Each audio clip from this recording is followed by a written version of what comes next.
your room, you can't move, you can't speak. It's a horrible, horrible feeling. You know, you're looking out into the darkness and then you see a figure, but it's darker than the darkness. I just get this like really creepy feeling, and I see this like shadowy, demon-looking figure in the front seat of the car. She used to come into my room at night and stand right by my bed, and I just was petrified. I remember I saw something fly by my bedroom window. We heard the bathroom door shut. So then we looked out my bedroom window down the hallway, and the bathroom door was wide open. So we came around the bend and we saw eye shine. This thing stood up. I mean, it stood up. And it had high pointed ears. It had a snout, had a long arm, and it grabbed the deer.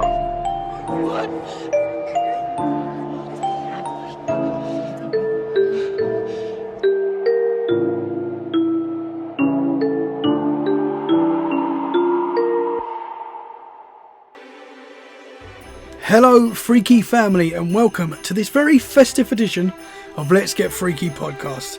It's that magical time of year again. The lights are twinkling, fires are crackling, and stories are being shared far and wide that make us wonder and question what's really out there in the winter night sky. Tonight we're doing something a little bit different, guys. I'm bringing you two remarkable episodes from the archives, two conversations with guests who reported seeing a large figure. No, I'm not talking about the Sasquatch. I'm talking about Father Christmas. Not the jolly red-suited gift-bringer we all know from childhood stories, but something far older, far stranger. An entity that appeared to them during extraordinary life-changing experiences. First, we'll replay episode 31. Yes, we're going back to 31, a lifetime of alien abductions with the courageous and insightful Linda Thompson. Then we'll move to another powerful conversation with Rusty Jones in the episode I Saw Santa. So guys, grab a warm drink, set yourself by the fire, and let's listen to our first segment of today's episode with Linda Thompson, a lifetime of alien abduction. Let's get freaky. Okay, Freaky fam, I would like to welcome to the show Linda Thompson. How are you? I'm fine, thank you. Thank you very much for coming on the show. Thank you for asking I'm me. very excited to talk to you because you're the first member of MUFON that I have ever spoken to. Okay. That is exciting for me. Okay. Well, okay. Can I We ask? do have some MUFON people in UK too. That is cool. Yeah. Obviously, I've heard a lot about MUFON. I know a lot, but I've never actually spoken to anyone that is a part of that. So that's really cool. Okay. Can I ask Yes. what got you into that? Yes, I was very interested in all of this, a lot of background, and I wanted to, I'm a researcher, and so I wanted to be able to expand my knowledge and investigation skills and to find out more about what was going on. So that gave me a great way to do that. So how long have you been a part of MUFON? It's over 2 years.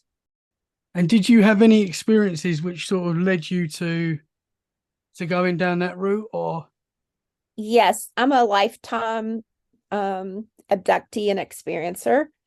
And Wow. so and I'd gotten to where I was interacting with a lot of other abductees and experiencers. And so this brought me into availability and access, and people that were then able to feel more comfortable with speaking to me, and asking me things. So, yeah. Wow. So when did that first start happening to you? When I was a young child. My granddaughter is the 5th generation for this, so we're a generational family. Wow. And this is happening to your granddaughter as well? Yeah, it started as far back as my grandmother that we know for a fact. And then my mother and her siblings, me, my siblings, my son, and my granddaughter. Wow. So you've Yeah, all and my father also, his side of the family, which is kind of unusual, but he had it too, and his wow. mother. So we don't know any more about his family. Okay. Yeah. Wow, that's incredible. Your whole family's experiencing this. Yeah. Wow. So you know, it's I talk to people all over the world, um, all walks of life. I mean, you know, very professional attorneys, doctors. I mean, it's all kinds of people who go through this. There is no one profile, you know, all races, ages, you know, there's a lot of misperceptions out there about it. And like the craft, you know, it's kind of funny because people will go, well, I didn't report that other one because it didn't look like a flying saucer. It looked like, you know, whatever. And I'm like, well, there's a lots of shapes and they're not all looking like flying saucers. So, you know, there's a lot of misconceptions out there about the whole thing. Yeah. So, you know, I like to see it talked about more openly for many reasons. And one is to remove the stigma. And so when people are able to find someone to talk about it, it begins the healing process for them. Because regardless if it was negative or a positive experience for them, the fact they can't talk about it with anyone really causes a lot of turmoil and conflict, you Yeah. know, and so it breaks a lot of relationships up, and it's used by people to denigrate people. So it's a really, you know, it's really powerful for people to be able to open up about it. Yeah. Do you think there's a lot of people out there that experience this and never tell anyone? A lot more than people have any clue about. I mean, it's a lot. Yeah. At one point, someone said like 1 in every 4 people could have been Really? having some type of interaction.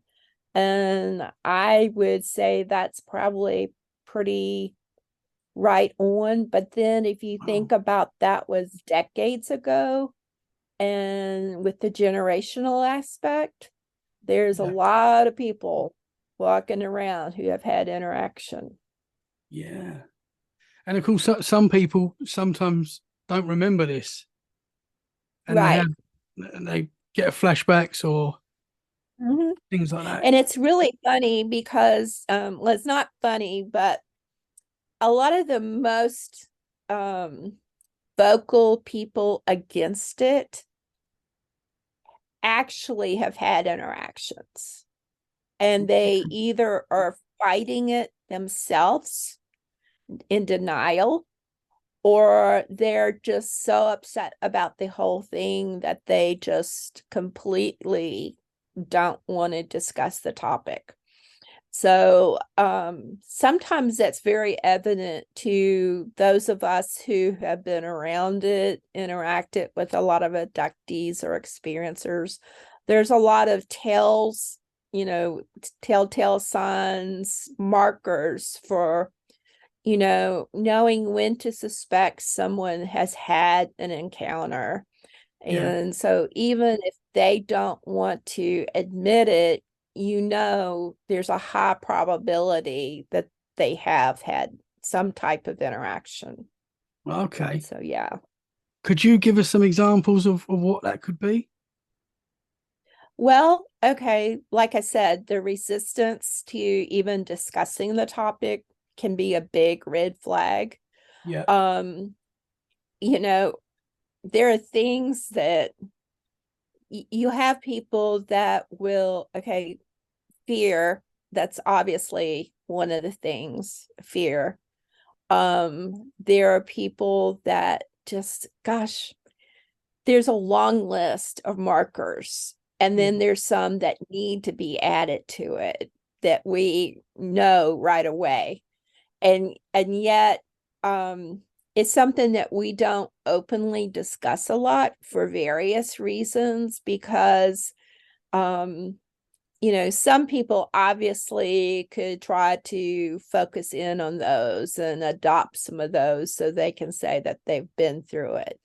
But then there's other things that, we want people to be able to openly share their experience and to do it without condemnation and stuff.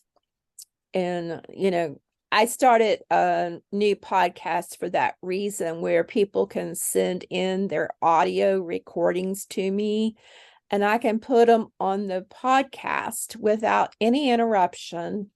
I'm not interrupting them to ask them questions. It's just them sharing their experience, and they can do it anonymously. And then that gets it out, and it helps them to get it off their chest. So, yeah. Yeah. Oh, that's cool. That's a good thing. Right. Where did this start for you then? What was your first sort of experience with this? It goes way back, way, way back.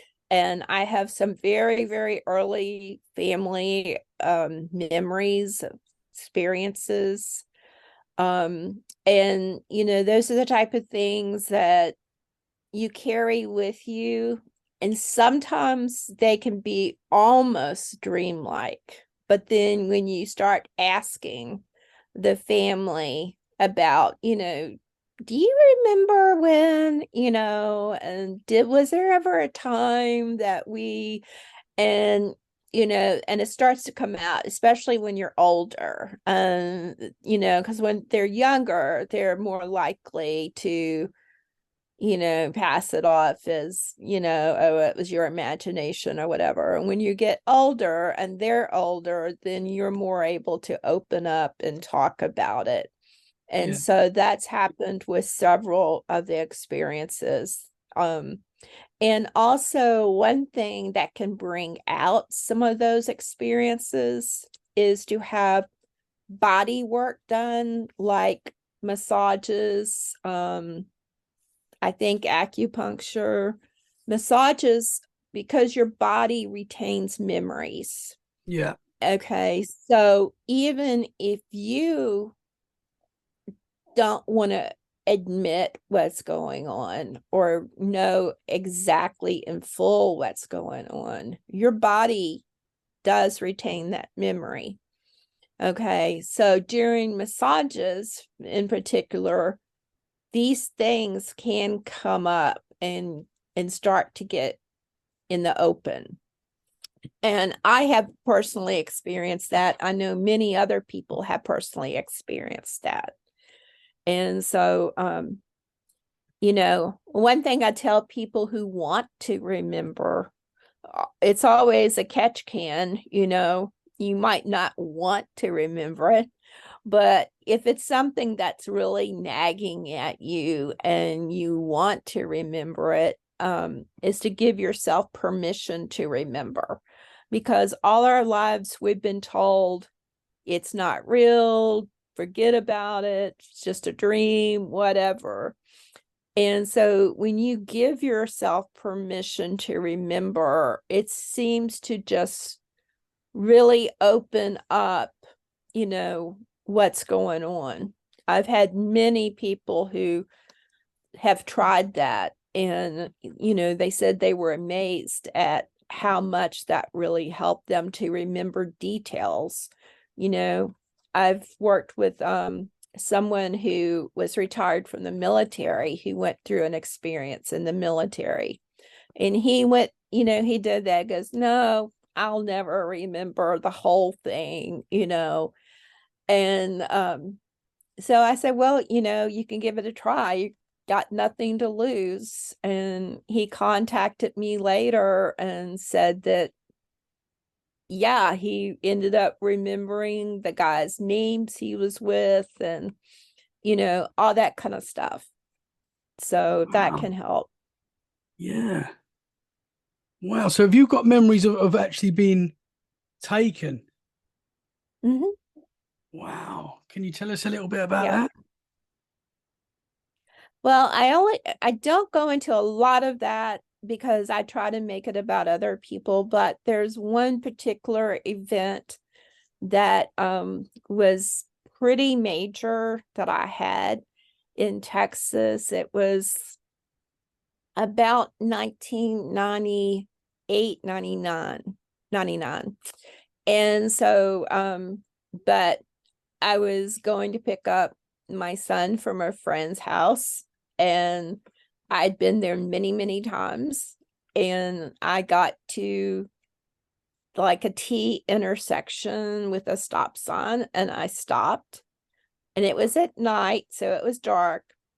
And when I went to look to the right, I noticed this big, I mean, to me in the dark, it looked like this huge house with lights on all over it. I knew there was not a house there. Yeah. Okay. So that immediately made me really, it was like freaky. Yeah. Okay. No idea. I was just staring. Well, it didn't take long for what happened to happen. Okay. There were beings, they started coming toward me. They were like floating fast. Okay. I mean, some people think these all walk. No, there's many accounts where they float. I had never heard of that before, but that's what happened. They were like walking, but they float. Okay. And it's Wow. faster. And Yeah. so they came in toward me. It was at least 5 of them. And they started coming toward me. And there was one like in my headlight in front of me. And I was like, it's them. That's what and I'm reaching for the phone and I'm screaming in the phone to leave my husband a message on the answer machine. And the door opens, I get pulled out. Wow. Just get pulled out. Yeah. And so that's my last conscious memory until I was driving down the road to leave, but I was gone 3 hours. Oh, wow. It's a lot Okay. of missing time. Yeah.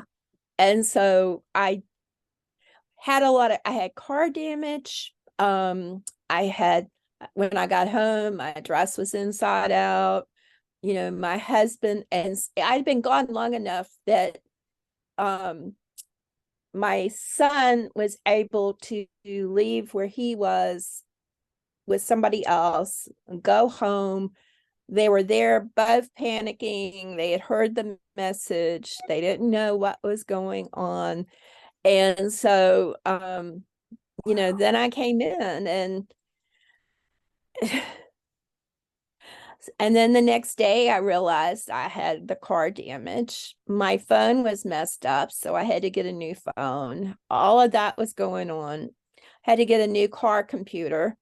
Okay. And so all of that went on. Okay, so then I had medical issues like crazy. I mean, it was like my health just exploded. Um, okay, so then fast forward years and years later, and I decided to go through regression. And so I went through the regression to find out what happened on the craft. And so that was, I was prepared for, whatever. I was like, okay, worst case scenario, this is what could have happened. So I had kind of psyched myself to where, I was going to be, quote, prepared. You're never really prepared, I don't think, but be prepared for whatever. And I didn't really think I could be through regression like that. I really didn't. And so this was a I forgot what they call it, like a relaxed regression. You're not going under hypnotic suggestions and stuff like that. Yeah. Okay. And so then part of the things that I learned was that they did a surgery on my left foot ankle, and that it was supposed to be to remove a tumor. Well, and they did to the top of my head, which I already had known because since then I had an object removed. Okay. But I didn't know about the surgery on my ankle. And they said that I would continue to have trouble with my leg, which I had already. I had had a test. I had a hot spot in my leg, which can indicate cancer, but did not know anything about this. Okay. So then after it, and after I got the tape and transcript of the regression, my husband and I are like, really? you know? And so I can't twist that leg around to look at it. So I got a mirror out and I looked at the ankle, and sure enough, there's a surgical scar. Okay. I mean, that's like a long time ago. So I called my husband over to come look, and he goes, yeah, it's like a straight surgical scar. Says it's hardly there, but you can definitely see it. And I was like, okay, Wow. Yeah. So things can be mixed. It can be bad and it can be good. And so I have people all the time come to me, and yeah, there are good things that can happen. There's some bad stuff that can happen. And so, it's it can be mixed, and different groups involved and everything else, different agendas. So I I don't, go one way or the other. I tell people, it is what it is.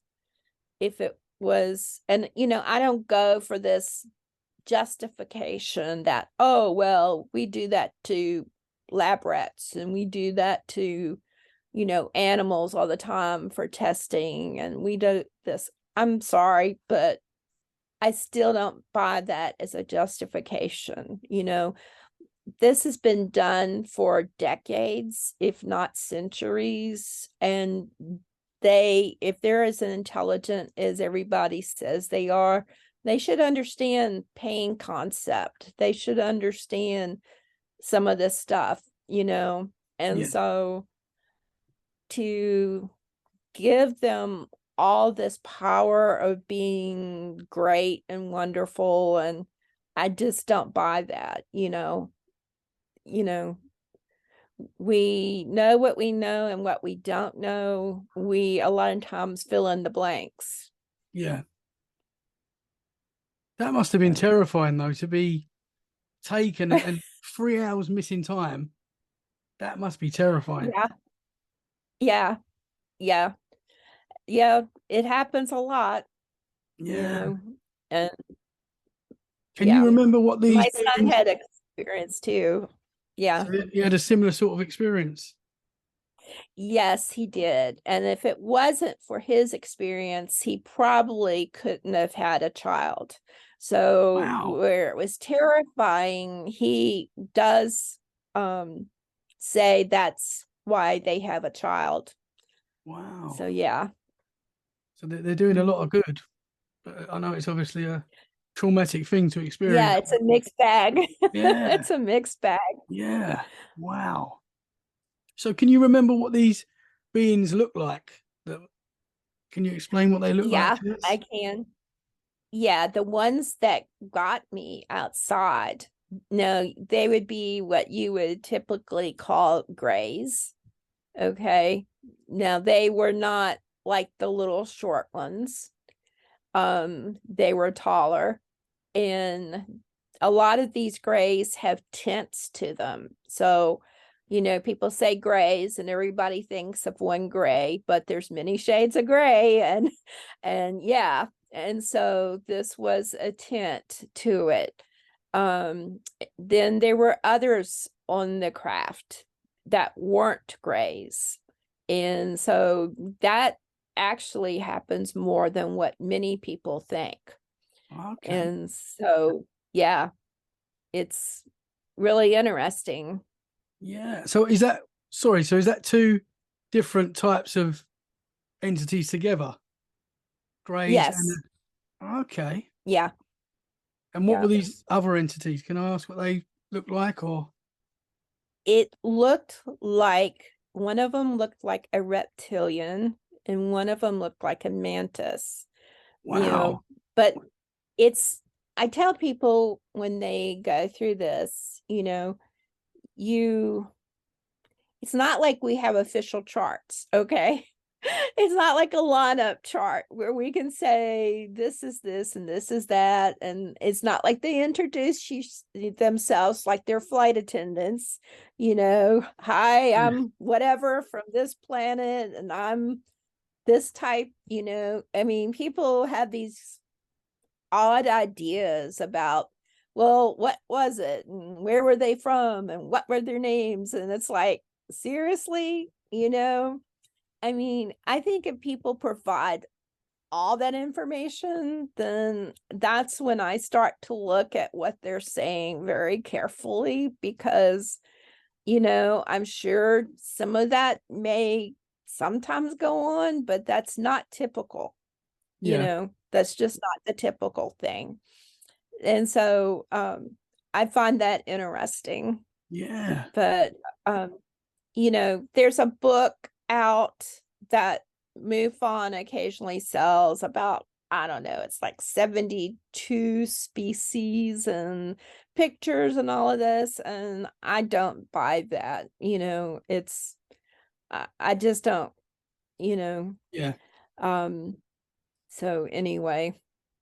Yeah, because often for me anyway, when you think of these entities, you think about them as separate things, like from different places, obviously different agendas. Right. So that's very Right. interesting that your experience, you had the greys, reptilians in the same experience. Yeah. Wow. So there's just different things that go on, and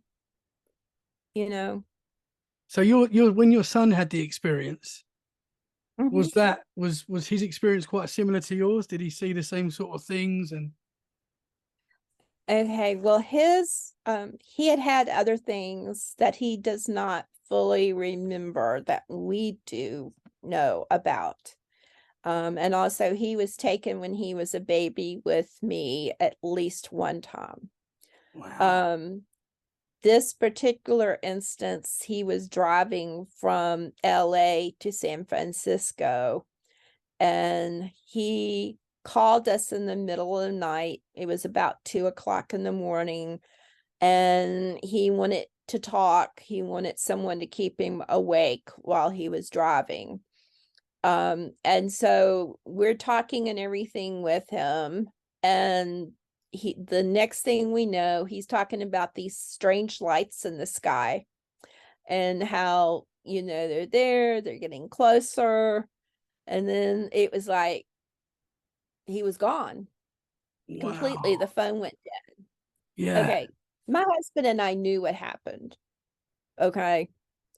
And yeah, it was like, as a parent, you go nutso, right? Yeah. But it was all we could do was just to pray and to wait, I mean, there's nothing else you can do. Yeah. And so he called us the next morning about 11 or 11:30 and said he had no clue where he was, said he was out in the middle of nowhere. And the strange thing is that he had driven, like, it was somewhere, it would not have been anywhere close to where he was going, traveling. Yeah. So he was going to stop at a store or 7-Eleven or something and find out, where he was so he can get back. Well, his girlfriend was furious with him. Okay. But and he had a major block in his life for years until he dealt with that. And so and see, we were reluctant, I know all kinds of people. I know a ufologist that specializes in abductees and stuff. And I was like, okay, so should I tell him? I mean, I didn't want to plant a suggestion to him. And he's like, it's really better that he deals with this on his own, because there's a couple of different ways it can go. And one thing is that you don't want to have somebody have a breakdown, and so it's better that they can deal with it. So he ended up doing that. He ended up dealing with it on his own. He'd ask me questions sometimes. And, I would say, well, you remember that you called us and the lights and, but see, the thing was later on, he was like the other people. He says, yeah, but they were lights, funny lights. And, I didn't see like a UFO. I just saw these funny lights. And, that's the thing is that, well, sometimes those funny lights can be UFOs, Yeah. So he finally came to it himself, and that's when he realized that the only reason they had a child was because of that weekend. They went from the date to her birth. See, he had been in a horrific motorcycle accident a few years before that, and the doctors told him he couldn't have children. Okay. Wow. So and then his girlfriend, who was his fiance, had just learned that she wasn't going to be able to have children, the doctors thought, because they thought she was too old. Okay, so then they ended up having the granddaughter, my granddaughter, 9 months later. Yeah. So, Wow. they really feel like that was an intervention. Yeah. So, yeah. That's incredible. Yeah. Wow.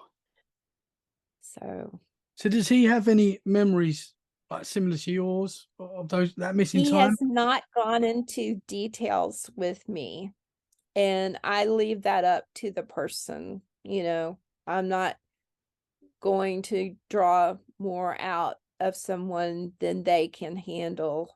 And he has thought about having regression, but he's very he knows that can open up other doors to things that he may or may not want to remember. So Yeah. that's up to him. But yeah. Wow. So how many times do you think this has happened to you? Have you got a number? Many times. Yeah. Many. And I asked him, I said, why is it, as long as it's been going on to me, I have memories, but I don't remember the whole events. And they told me, says, you were given a choice in the beginning whether to remember or not. And so, yeah. Wow. So, and probably with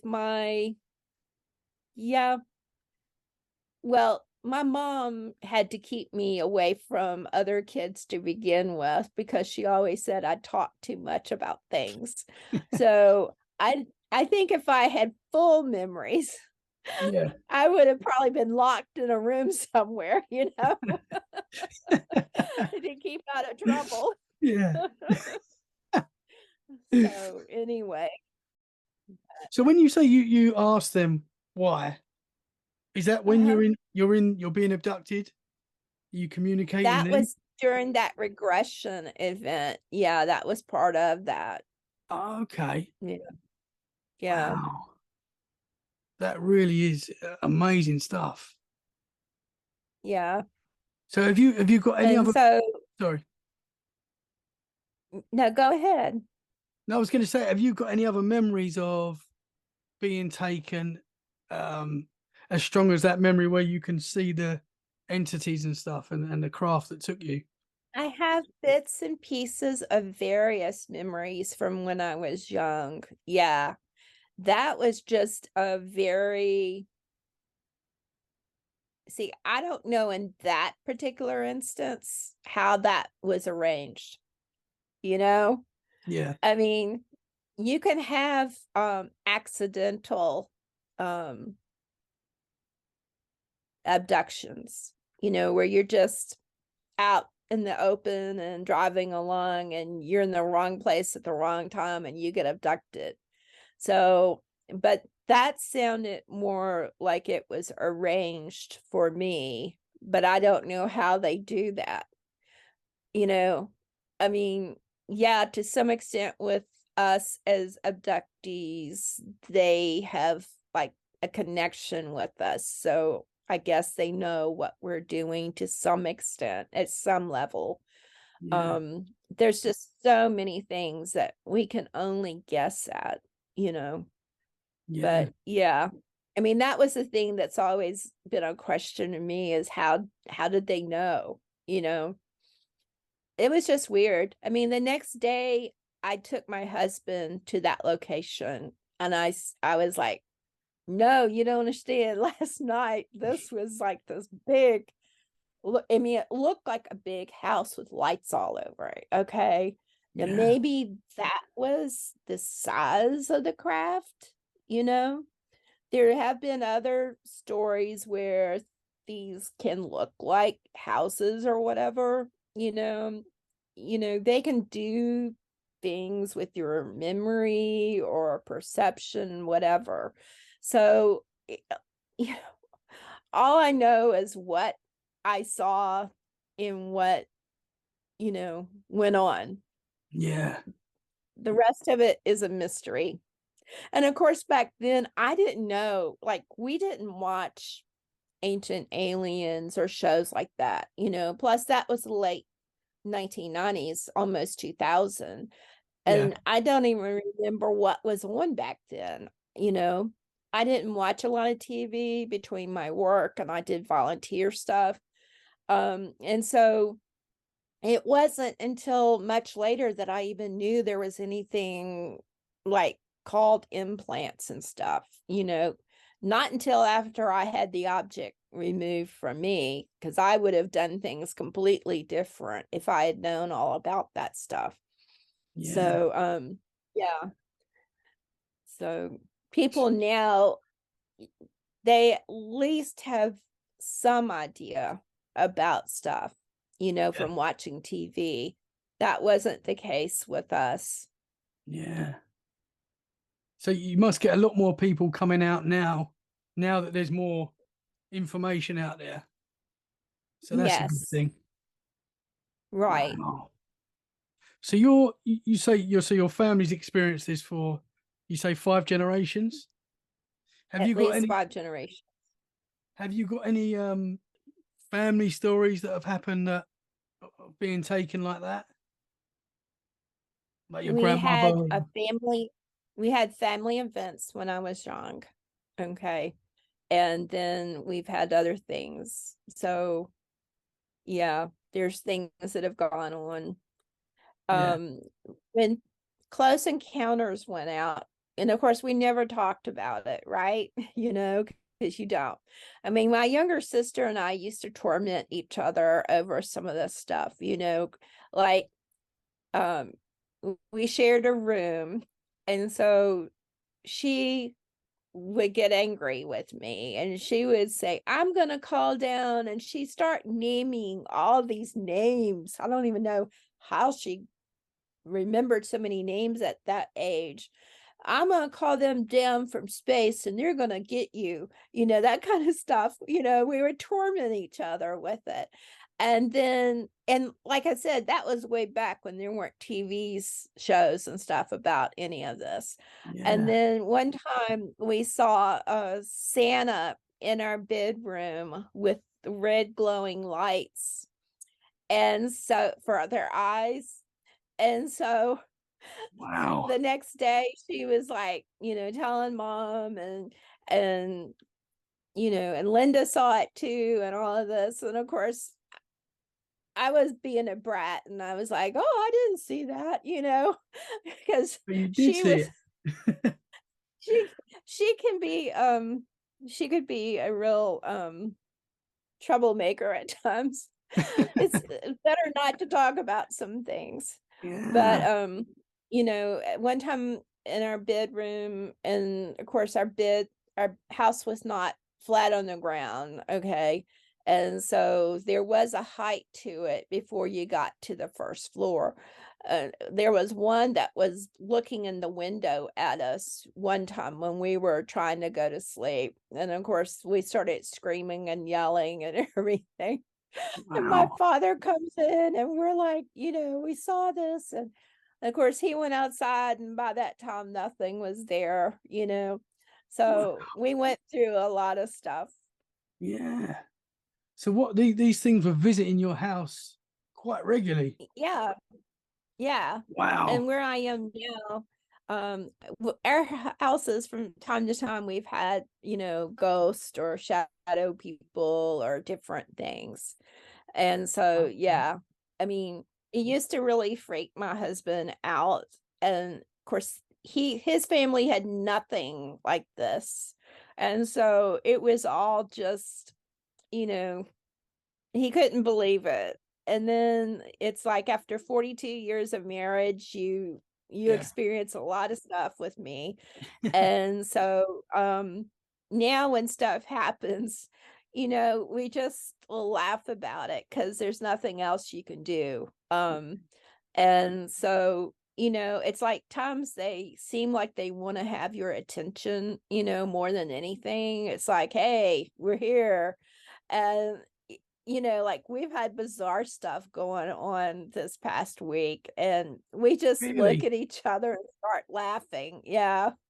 Yeah. So, I Wow. mean, we've had totally bizarre stuff happen in this house.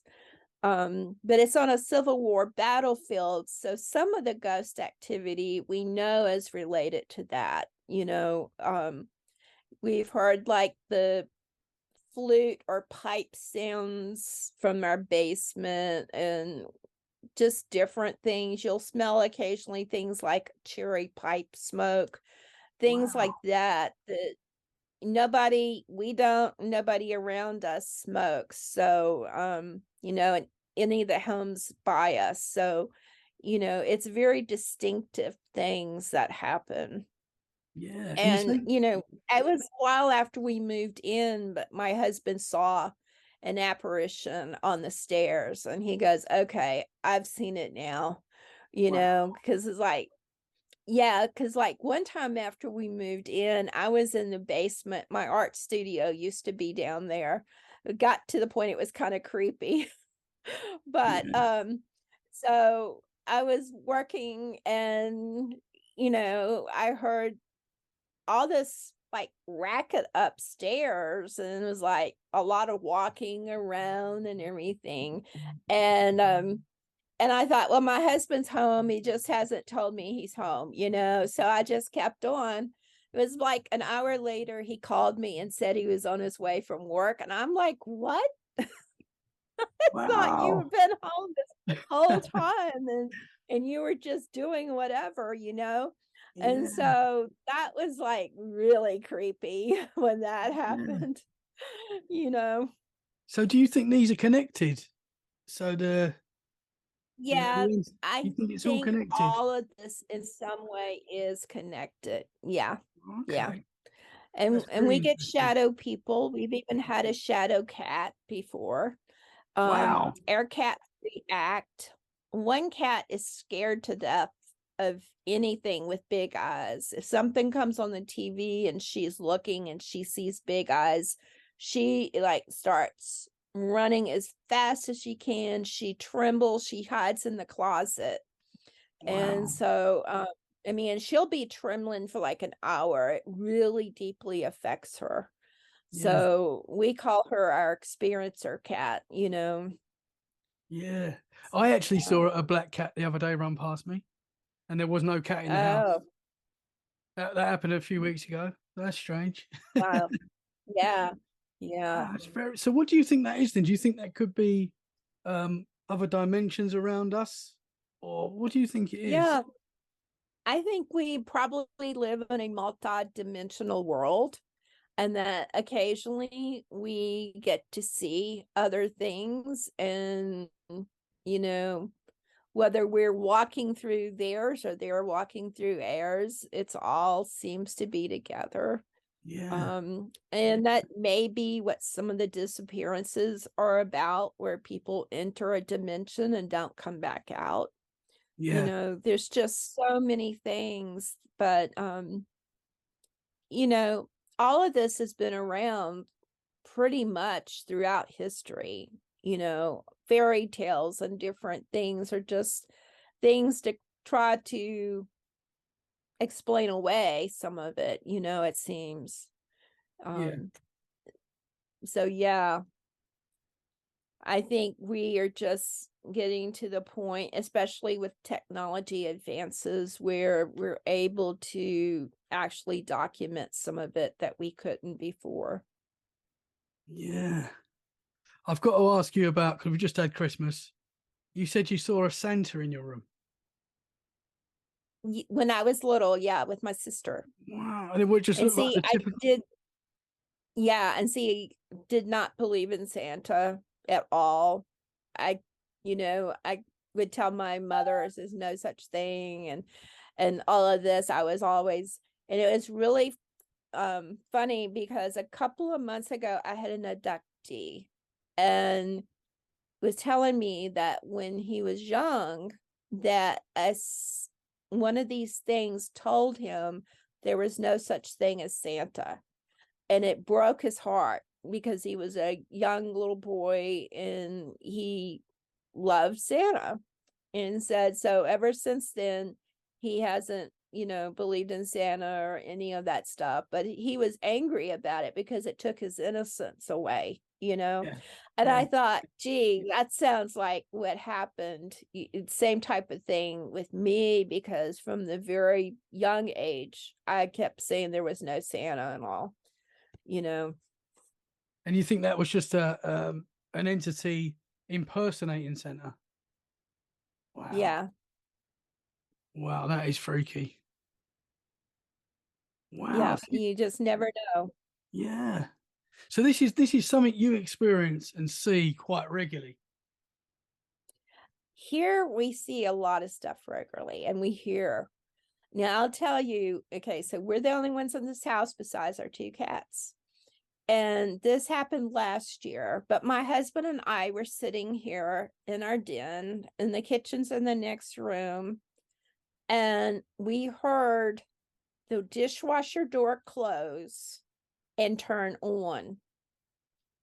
And of course, we looked at each other like huge eyes, and then we started laughing. It's like, well, if they want to do the dishes, they can also do the vacuuming, and Yeah. it's like, I'll give them a list and they can just Yeah. take care of it all. That would be helpful. Yeah, really.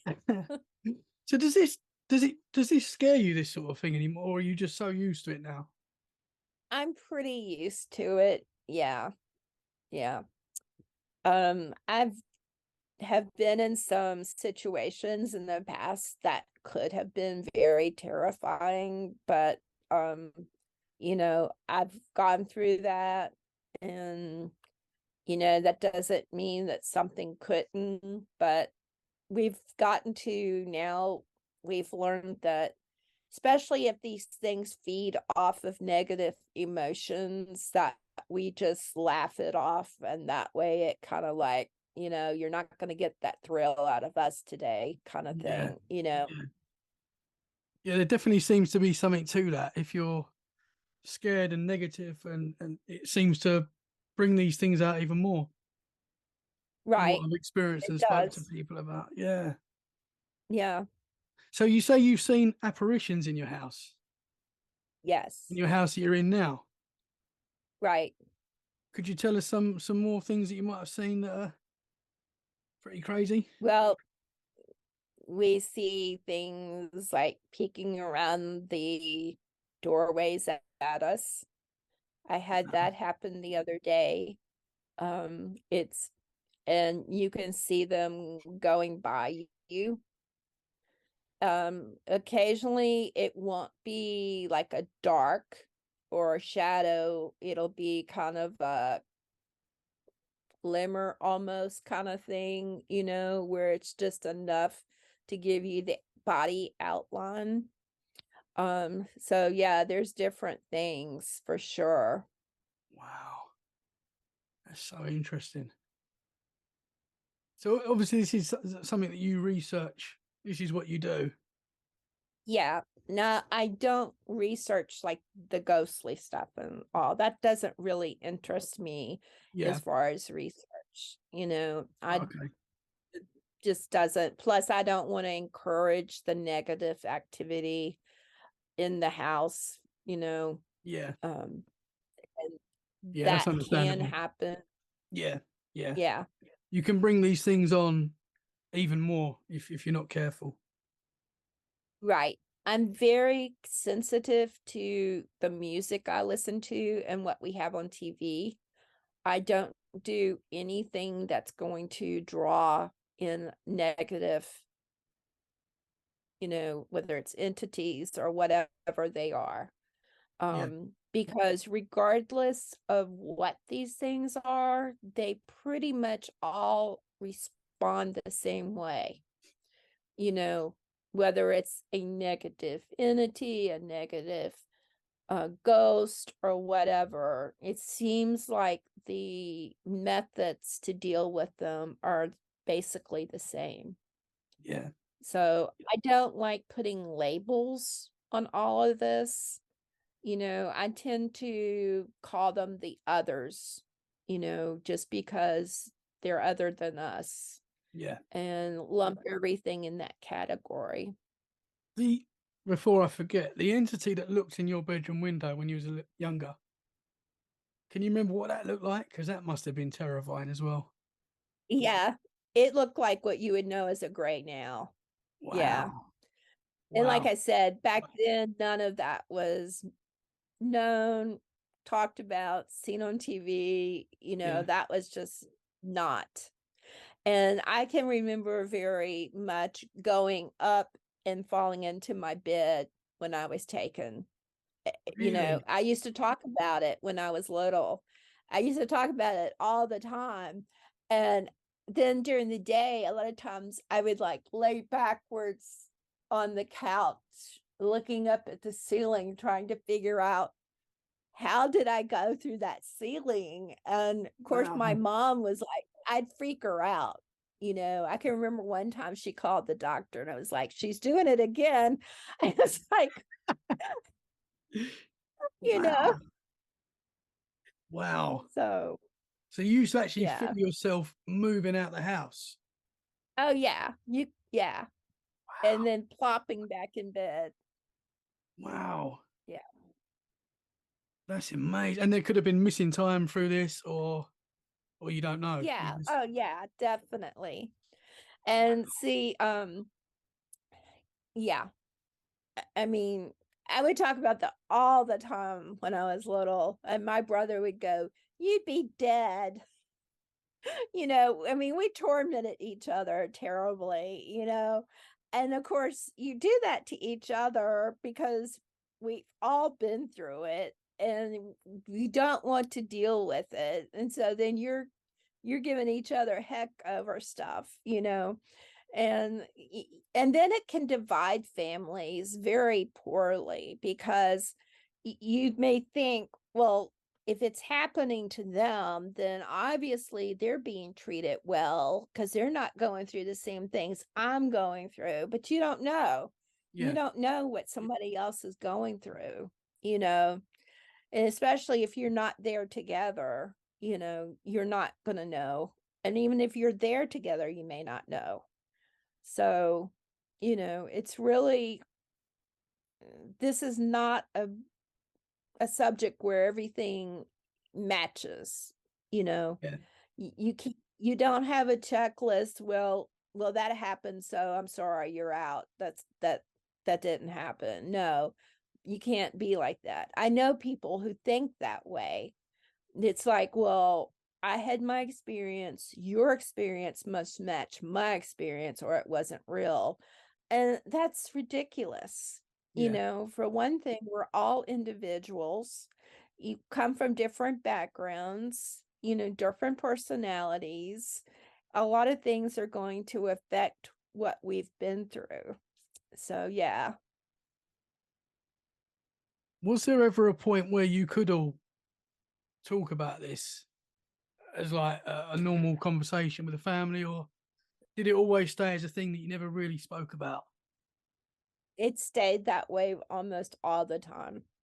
You know, Wow. it was funny because when I got out of school and I went to work, I'd be talking about something and I can remember, like looking up at people and they're all staring at me like, and they would go, there's some things you just can't talk about.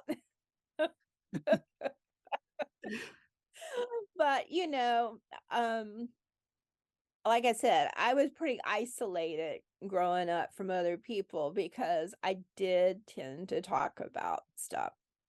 And it was kind of like, the saying, I can't take you anywhere. That was kind of the way it was with me growing up. I was very quiet, very shy kind of person, but I would tell what happened, tell what I knew.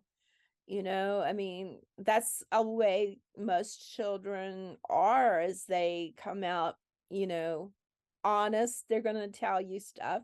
I mean, we laugh at that when like, if you're some kind of teacher or, you teach Sunday school or something, you always laugh because it's the kids that tell the truth about what's going on, you know you can have this perfect family, but the kids are going to come in and spill the beans on you, Yeah. 100%. I'm glad you talk about it, because it helps people that don't want to talk about it or maybe feel that they can't talk about it. So it's great what you do. Yeah. So I talked to a lot of people. I started early this morning. I got contacted about 5 by somebody. And so my whole day has been a whirlwind of activity. I had a cracker just a while ago, and my husband brought me a cup of coffee because he knew my day has been full. I Yeah. mean, I didn't turn my computer on until 1:30, which is like never happens because I'd been busy all day on the phone and texting. Yeah. So many people are reaching out with their experiences and encounters. Yeah. Wow. Well, it's great. It's great what you do. Can you tell us a little bit about your work with MUFON? Yeah, like I said earlier, it was wanting to broaden my research and my investigation skills and to have the scientific basis of what to know and what to do as far as with cases. And so that helped me, and it helped me to be able to see what was going on and to be able to do some research with the database. So that was very helpful. And I've had right at 50 cases in 2 years, Wow. which a lot of those were around military bases. And, in Virginia, we have a lot of military bases. And so a lot of those had a case in DC. And then that was, of course, near everything when you have a case in DC. And so it's been very busy. I've had like 3 major cases that I've worked on. So the quality of the cases that I'm getting has really increased as far as, what's involved in them. And so I just fully investigate everyone as much as it needs for the case, every detail. Because you go through like checklist of what you have to do for the background research on, the day, the weather, the airports, military bases around. There's all kinds of stuff we check with. And then we examine and do forensics on the photos and the videos. We interview the people. And so, there's a lot to it. It's not just looking at a picture and going, oh, well, that's fake. We don't, it's not what I do. I'll put it that way. I can't speak for others, but very detailed work. And I've started adding sound analysis because a lot of people think that these do not have sound, and that's false. Yeah. There's many that do not have sound, but there are a lot that do have sound. And so I've started adding the sound analysis to what I do. So that's something else. So I'm constantly looking to improve my skills and, to document more things, to use more experts. Awesome. It's amazing work what you do. It really is. Thank you. So keep up that great work.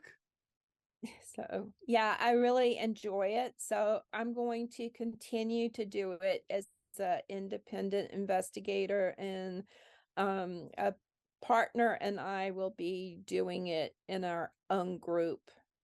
So that's like news headline. Yeah, awesome stuff. So if anyone's listening right now and they want to get hold of you, what's the best way for them to find you and to get in touch? Okay. They can go to my website, and that is Linda, Lynda Thompson, THOMPSON, research, RESEARCH.net. So that's the best way. I am on Twitter. I have a couple of accounts on Twitter. UAP Warrior is one. My regular account that I do the most stuff on is Linda, LYNDA _Katera. It's CATERRA. I don't spell that one out very often. Awesome stuff. Well, this has been a fascinating conversation. I want to thank you so much for coming on and sharing your experiences and your work. I enjoyed it. Thank you very much. Thank you so much, Linda. Wow, that episode seemed like a lifetime ago. The fantastic Linda Thompson, who's still very active over on X, so make sure you check her out. She's absolutely awesome. Okay, time for our second segment today, episode 227, I Saw Santa with Rusty Jones. Let's go. Welcome back to Let's Get Freaky, guys. Very excited to welcome our guest tonight. We are joined by Rusty Jones. How are you, brother? Welcome to Let's Get Freaky, man. Well, thank you for having me. I'm doing great. And we are in Michigan tonight. Yeah, we're in Michigan. It's getting cooler out. It's yesterday was last day of summer for us, so it's now getting into spooky season. We're in spooky season. Yeah, man. I love it. The best time of year. Oh yeah. I love it, man. Definitely. So you are founder of Central Michigan Paranormal Investigations. Yes. Yep. Awesome. I'm glad I got that right. Oh yeah. It's a mouthful, that's for sure. Yeah. We just call it CMPI for short. It's easier. That's awesome. And I was seeing when this was founded, was it 1988? Yeah. Wow. Yep. I was a junior in high school when I started. Wow. Yeah. You're one of the OGs, man. I mean, that's got to be the oldest team I've talked to for sure. From what I've read so far, I think we are the oldest team, at least in the state of Michigan. Wow, man. So was you, as far as you're aware, one of the first to start doing it, or what gave you the idea? Actually, a book. When I was in high school, actually, when I was in school, I loved reading books, and I still do. But my thing was cryptids. Back then it was I knew everything about every cryptid that they could write about. Uh, read through all the books in the library. So I asked the librarian, like, hey, we're done with these. What do you got? And she's like, well, what about ghosts? I'm like, yeah, no, ghosts, no, they don't exist. Yep, cryptids do. Okay. And she's like, well, here, just read this one book and you tell me what you think. And if you like it, I'll get you more. Cool. So I started reading them and I'm realizing that some of the cases in the book were right here in this local area where I could actually go to. So that's what got me hooked is like, okay, well, if they're writing about it, I might go experience it to see how real it really is. My first investigation was in an old cemetery just right down the road from our school. And went there, nothing happened, but I was hooked from that moment on because it was just that excitement that what could happen, Yeah. So It's awesome, man. yeah. So is the team now the same team that it was back then, or is Oh it no, we've changed? had several iterations. The current team I have now, my longest reigning member is about 10 years. Okay. Been with me about 10 years. I had a couple other ladies that was with me for a little bit longer, but they moved down to Florida. So technically I got a Florida chapter too, but Yeah. uh, and everybody's kind of, came along some 5 years, a couple of years, got a couple of newbies. So it's a little mix of everything, and that's what I love about it. Yeah. Yeah. That's awesome, man. So you've literally been doing. So I was born in '87. So you started Oh, this when I was born, man. Basically, that's yeah. wild. So you must have experienced quite a lot of things and seen a lot Yeah, of things. I have. But the funny thing is in the whole time I've been doing this, I've only seen two full-bodied apparitions. Okay. You know, um, I'm not psychic or sensitive or anything like that. So for me to see apparitions, that's something, you Yeah, know. man. And these Wow. weren't just shadow figures; these are actual apparitions. So I was like, at the time I've seen them, I was like, oh, this is awesome. And then of course, I don't know if you've fallen into this, but I'm pretty sure the time or two you have, you see something really cool or catch something really cool, and then you realize you have nothing to document it with except for your own self. Yeah, So man. Yeah. that's how it happened. Wow. Because you see something wild and you say to yourself, there's no way I'm going to forget the date, the time, everything. And you do. You forget the Yeah. time, you forget the dates. And obviously the memory's there. But wow, man. Yeah. Can you explain the two? Give Yeah, us the the first detail. one happened up in near Escanaba, Michigan. That's in the UP of Michigan. Um, and we were doing a lighthouse. There was me and three other investigators, and at the time, the Coast Guards ran the lighthouses.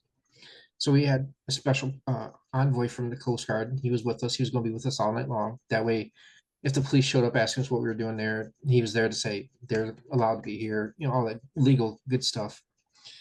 Well, we're sitting there talking to envoy and a couple of the guys that are like, hey, we're just going back in town, grab extra batteries if we need them, some food, for later tonight. Cool. So I left one investigator, the envoy, and myself. We're just sitting there talking. Now, this particular lighthouse at the time still had the little cabin and the lighthouse right next to each other. We're sitting on the hood of the car just talking. All of a sudden, this lady walks out the door, picks up a pail, and starts walking toward the lighthouse. I noticed she's in like 1920s, maybe earlier dress. And I looked at the envoy. I was like, you didn't need someone to reenact what they did here. We kind of have a gist of what happens here, right? And he's like, we're the only ones that's supposed to be here. So we watched her go into the lighthouse. Now, mind you, she didn't walk through the doors. She actually opened the door and walked in like a normal person. So wait a minute here. If she's not supposed to be here, we better find out what's going on. So we run into the lighthouse and we're watching her go up the stairs. And you can hear the pail, shaking back and forth as she's taking steps. But we noticed that the higher she gets, the more we're starting to see right through her. And by the time she gets to the top, all we can hear is that pail swinging back and forth. The next thing I know, I hear the door slam behind us. Okay, I'm not worried about that. I'm still wanting to concentrate on her. Well, everything slowed down. There was no noise, no nothing. And my investigator smacked me in the arm and he looks at me. He's like, you did the same thing I just did. And I'm like, what? He's like, we left a camera on the hood. It's like, oh, great. But the funny thing of it is we went back out to the car, and there's the envoy in his car waiting for us to get there. And he's like, I'm going to send someone else back. I'm leaving. And so he left. He was scared, because he saw what happened too. So yeah, it was kind of interesting.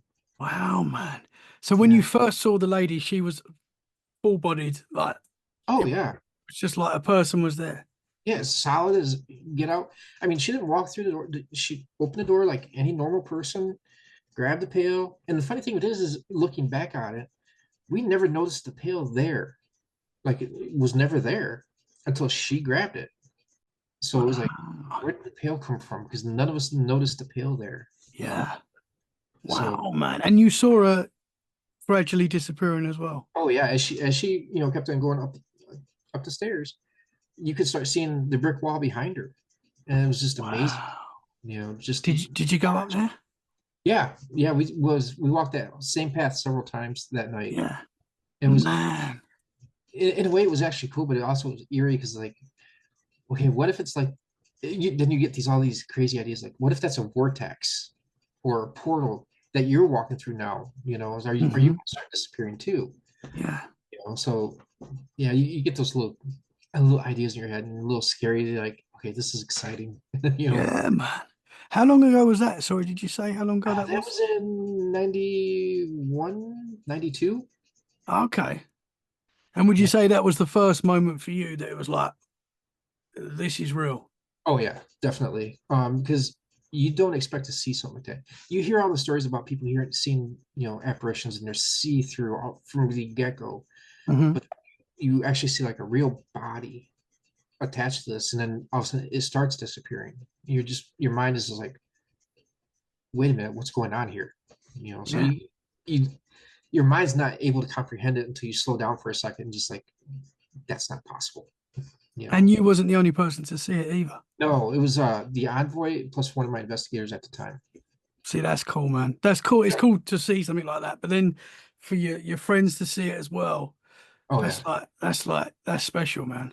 definitely. That's something that I still talk to the gentleman that was investigating with this from time to time, and he brings it up every now and then. He's like, "Yeah, you remember?" And I'm like, "Yes, I do." Yeah, Yeah.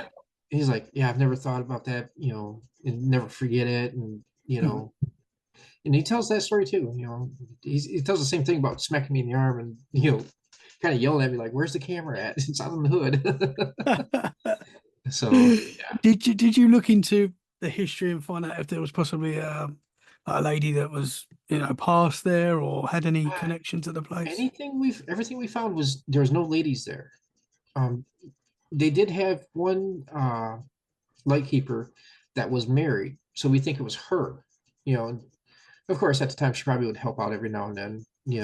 Like a good wife or good person would do. Just like, yeah, I'll take it up, no problem, real quick this time. That's what we kind of assumed, and that's what we're going with. That's a cool experience, man. Oh yeah, definitely. It was a fun experience too, because that whole night we're just like, hey, can you come back out? Can you show us yourself again? At least we had something solid to go on, Mhm. that we knew something was there. Did So anything else happen that night or?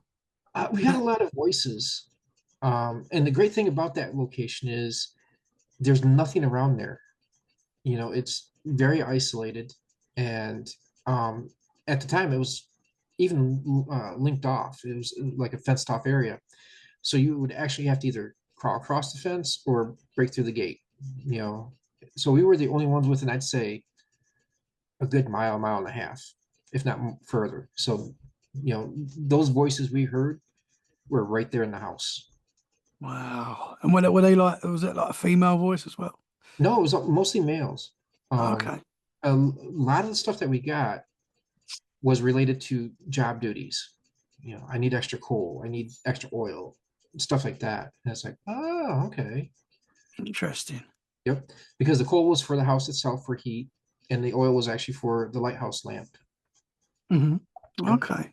So at this time, obviously when we watch paranormal teams now, and I'm sure you do this now, when you've got the voice box recorders and that sort of equipment, Did you have that stuff then? I know it's not that long ago, but I mean, did you have recording No, equipment? we did. We did. We actually had cassette recorders. We had Okay. little itty bitty. Now they're probably about that big. Like classroom size cassette recorders. So I had one of those and a Polaroid camera. You know, and that was really all we had. Yeah, You know, man. we didn't have no K2 meters. We didn't have REM pods. We didn't have half the stuff we have now. Yeah, It was just basically yourself, a camera, and a voice recorder, and a yeah, flashlight. yeah. Well, that's all you really need, for the. I know, Yeah, obviously, you want to catch the evidence as well. yeah. But that's cool, man. That's cool. Is it wild for you now to see how, we've got a lot of paranormal teams now.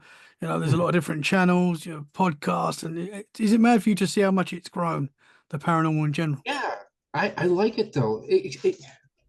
I love the podcast better because now you're dealing with actual real investigators. You're dealing with someone that's in the field. The TV shows I can't really trust because they're for TV. Hmm. The Yeah, more they find, the better the ratings, the more they stay on. yeah, yeah. They So, they they have to get something, right, and or they well, fabricate it. yeah. So whether that is, if it's, I'm not saying everything's fake on TV. I don't know, Right. but they've got to get a result for the show. Because Yeah, exactly. people don't want to. Well, people do. People do just want to watch people, because you see it on YouTube and TikTok and things like Oh that, where yeah. people are watching, just you guys there. And if you Mhm. don't experience anything, you don't expect, people still enjoy that they're kind of doing it with you, I guess, and that's what's Right, cool. exactly. Yeah, that's why I love like doing live feeds like on Facebook or TikTok or YouTube because then we draw our fans in with us. Granted they don't get the added excitement of actually being on the spot, but they're there with us. Hmm. And I try to when I'm doing it, try to take my phone and if I move my head, I move the phone with my head, not my body. That way, if So I see it, there's, they're going to try to see it too. yeah, they're seeing what you're seeing. Yeah. So we're starting to invest in like GoPros, so now we can just attach them to like our forehead, and you know, it's automatic at that point rather than just like, oh, I gotta think about this. Yeah. So, but yeah, the TV shows, like I said, I'm not too thrilled about, because I'm not mentioning names or shows, but they've been proven to fabricate 90% of their evidence. Hmm. Yes, it's for ratings and it's for TV. I get that, but when you're trying to um, bring our field into everybody's normal life, um, including scientists and stuff like this, because that's our ultimate goal. Is we wanted to be taken serious as a science. These shows don't do us any justice Hmm. because now they're thinking everybody fabricates their evidence, for likes and fans and stuff like this, and it's like not all of us do. Yeah, no, for sure. Do you Yeah. think? Do you think in a way, like, obviously you got shows in the UK like Most Haunted, Mhm. Ghost Adventures, massive shows. Do you think in a way they sort of helped grow the paranormal to the Oh yeah, mainstream? And now, definitely. so in a way it's good, but I get what you're saying, that in, Yeah. you can't There's always trust what you're seeing there. Exactly. And there's a lot of teams that say, hey, I started this because I watched Ghost Adventures or Ghost Hunters or something like that. And that's fine. That's great. And if you're coming into the field to learn and to expand the field, perfect. If you're here to try to get on TV, not the field for you. Mhm. Yeah, you yeah, know, but if you started it because of watching those shows, great, grand. I'm glad to have you. But my best advice to those people, go out with a regular team, a normal team that isn't on TV. See how it's done from their aspect. Yes, I've been in this field for a long time, but I still learn from other teams, because they may have a different technique of talking during an EVP session and be like, oh, that sounds pretty cool. Let me try that, and if it doesn't work, it doesn't work, but at least I'm learning something new. hmm, And that's what you got to do in this field. You just can't, I'm sticking to my roots and this is all I'm going to do and this is how I'm going to do it. No, you guys would, you know, acclimate other things into your investigations. yeah. It's like we said before. You must have seen a huge change between when you started this to Oh, now. Yeah, definitely. Not only just in equipment alone, but in the way people investigate. Hmm. You know, I mean, some of it's pretty cool. They've taken it and just ran with it, which is great to see. And now, mind you, I don't like seeing people provoke. I have a big concern with that, and especially when you're doing residential housing. You can go in, you can provoke, but you get to leave. That family gets to stay there and has to deal with what you provoke. So that's Yeah. one of the reasons I don't like people to provoke. But back to the main question is, yeah, it's great. The advancements we've seen in this field from individuals too. I mean, individuals, you watch certain people and or certain teams, and like I said, you pick up different things, and then hopefully, if they're doing something wrong, and you can say, "Hey, I would have tried it this way." Hopefully, they're responsive enough to say, "Oh, I see how you. Okay, cool." And you kind of go off each other that way, and you work together. Mhm. That's what it's all about: is working together. Yeah. Yeah, man. What was your second My ghostly second one encounter? was at I can't remember the exact city, but it was here in Michigan, and it was at an old school. I was with two other investigators. We were doing our initial walkthrough, trying to find. We didn't have cameras in it. We had K2 meters. We are trying to find like where the hot spots were, so that way, if we're in there later in the night, we get a big hit. And we're like, oh yeah, we're over a junction box or something, you know. And we're walking down the hallway, and all of a sudden, I stopped because I saw something on the corner of my eye.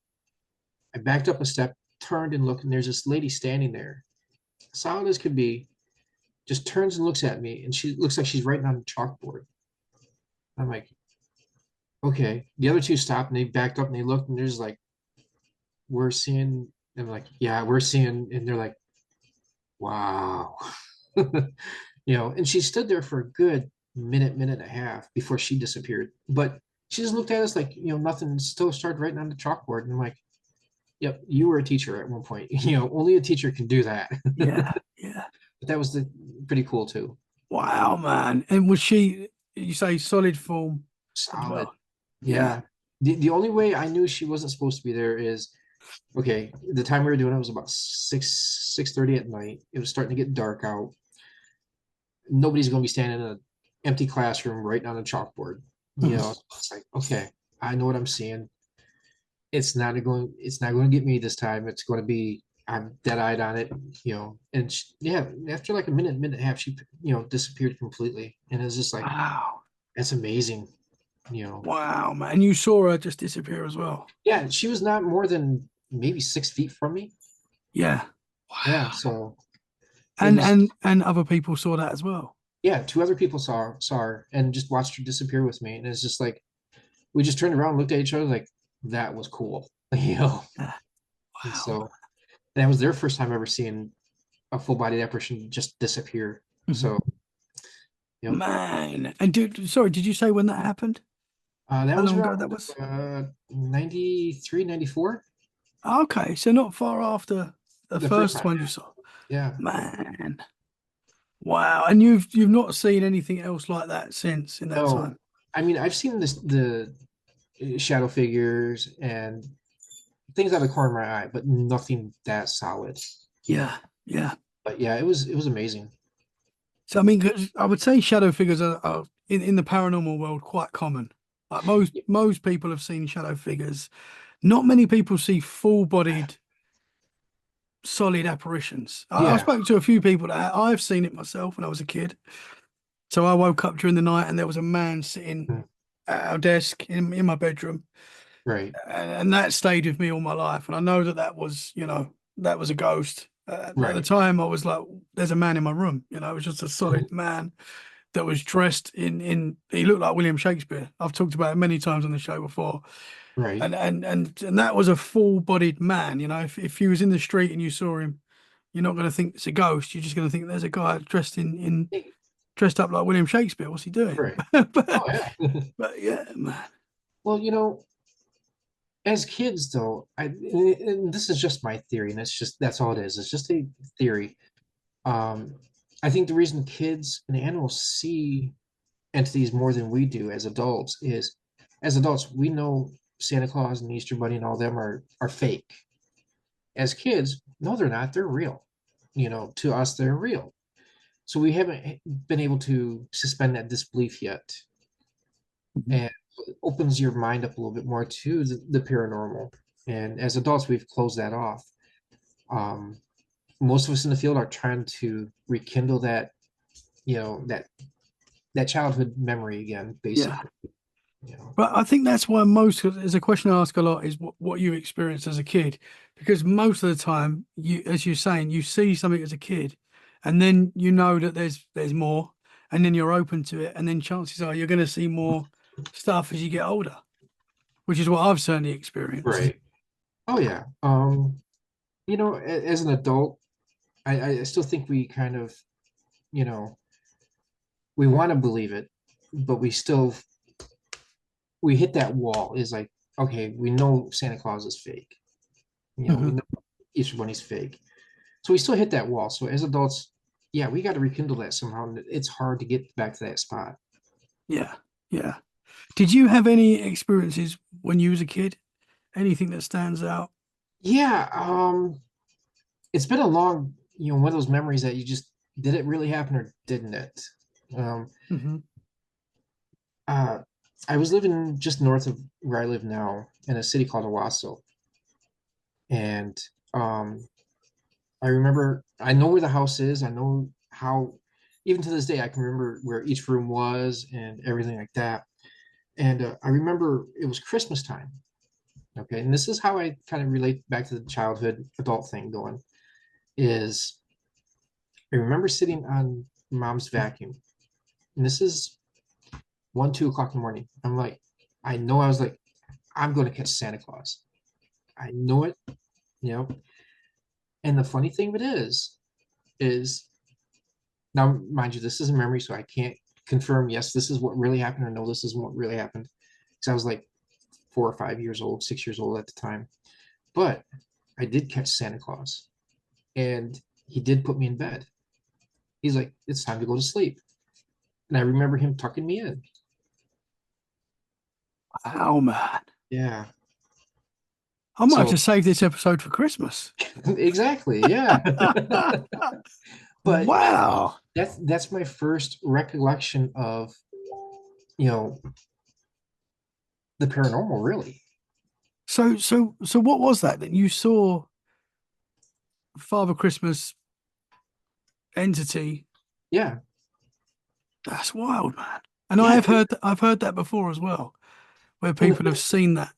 Yeah. And the funny thing is I remember vividly of him, hey, it's time to go to sleep, carrying me into my bedroom, tucking me in, and him just disappearing. Wow. How old was you then? Like I said, about 5 or 6 years old. Man. So, yeah. That's cool. Can you explain what did it just look like a typical Santa? Oh yeah, definitely. He was well, when you're 5 or 6 years old, everybody's like really, really tall. Yeah. But I would say he was a good like 6'1", 6'2", had to be at least 400 pounds. That's how big he looked, had the big long white beard, and he actually smelled of like coal. I remember that smell. And he had the belly laugh and everything like that, but then as the years gone by, I've kind of let that pass. But I remember it's like laying there going, wait a minute, if that's Santa Claus, when he laughed, why didn't mom and dad wake up, or my sister? So it kind of one of those things like, wait a minute here, yes, it adds up, but it doesn't add up. Why? So but I think even looking back on it, it's like, yeah, it had to be real. Yeah, man. Because my dad didn't stand that tall. He was about 6 foot. So there's another 2 inches. And my dad is a skinny guy, unless he put on a lot of padding and a lot of pillows. Yeah. I don't think he would do that just to put Christmas presents underneath the tree. How did I know you was young, but how can you remember him entering the room? Or do you remember how? I don't remember him entering. I remember hearing something because I was sitting on the vacuum sweeper. Now, these are the old vacuum sweepers that had, the huge bag, and kind of like a Kirby. I don't know if you know what a Kirby vacuum is. Kind of like one of those. And I remember hearing something out in the living room. Now I was only like maybe 5 feet from the living room, 4 or 5 feet, and I remember getting up and I see him. His back is to me, right? And I'm like, okay, that's a big person, and he just kind of like turns around. He didn't stand up. He just kind of like turned around at the waist and looked at me. He's like, "Oh, you're awake." And I'm like, "Yeah." And that's when he's like, "Okay, come with me. It's time to go back to bed." And then, yeah. Wow. So you heard him talk as well. Oh yeah, and he had like a deep baritone voice. It wasn't scary. It wasn't, menacing. It just reminded me of, oh, okay, that's pretty cool. Yeah. So Wow, yeah. man. And did he literally pick you up? Yep. Like you would, like had his hands under my shoulder and under my legs, and just put me back in bed and covered me up and Wow. laughed a little bit. I was like, okay, cool. Wow, man. So that was obviously Christmas Eve. Yeah, yeah. And then the next morning, waking up, going, okay, yeah, Santa was here. Definitely, he was here because now there's a ton of presents underneath the tree. Yeah. Can you remember telling your mum and dad and I did, and they're like, oh, okay. You know how parents are. It's like, oh, yep, that's us. yeah. That kind of smile, but they're like, yeah, Santa's real. And I'm like, but he was. I saw him. He, we talked. Yeah. That's wild. That's like every kid's dream, man. It To is, see. yes. Wow. But there again, though, as I grew up, and everything, that memory started fading until I actually got into the paranormal field, and then you start thinking back, it's like, oh my God, that was my first run-in with the paranormal. Mhm. Really?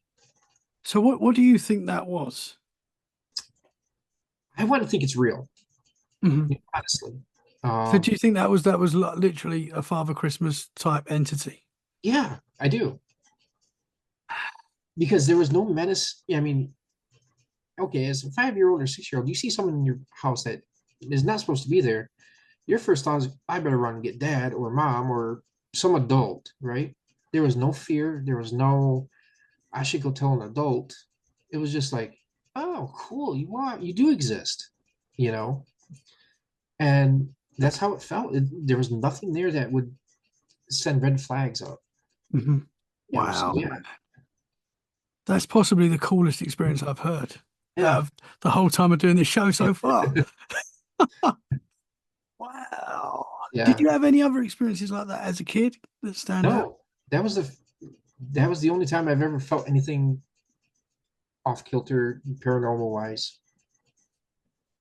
And I've lived in some, houses that they claimed was haunted, but never felt anything, seen anything, or heard anything. And even to this day, um, I've been in certain houses, and sometimes you can feel it, sometimes you can't. Hmm. I'm sure you know that. So Yeah. yeah. Yeah, when you go into in a haunted house or you go into some places and you just get that vibe. Oh yeah, yeah. You just sort of know. But man, that's wild. Cool experience though, man.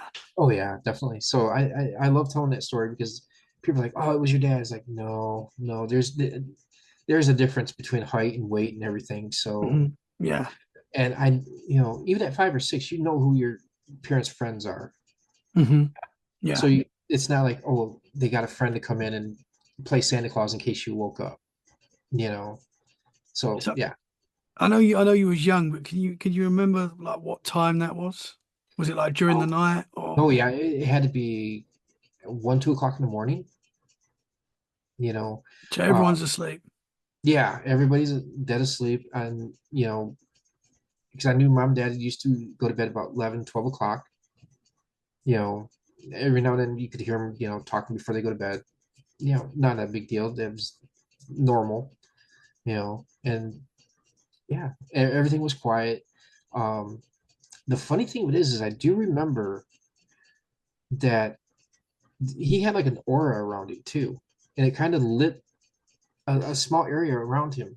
Like he didn't need a flashlight or anything like that.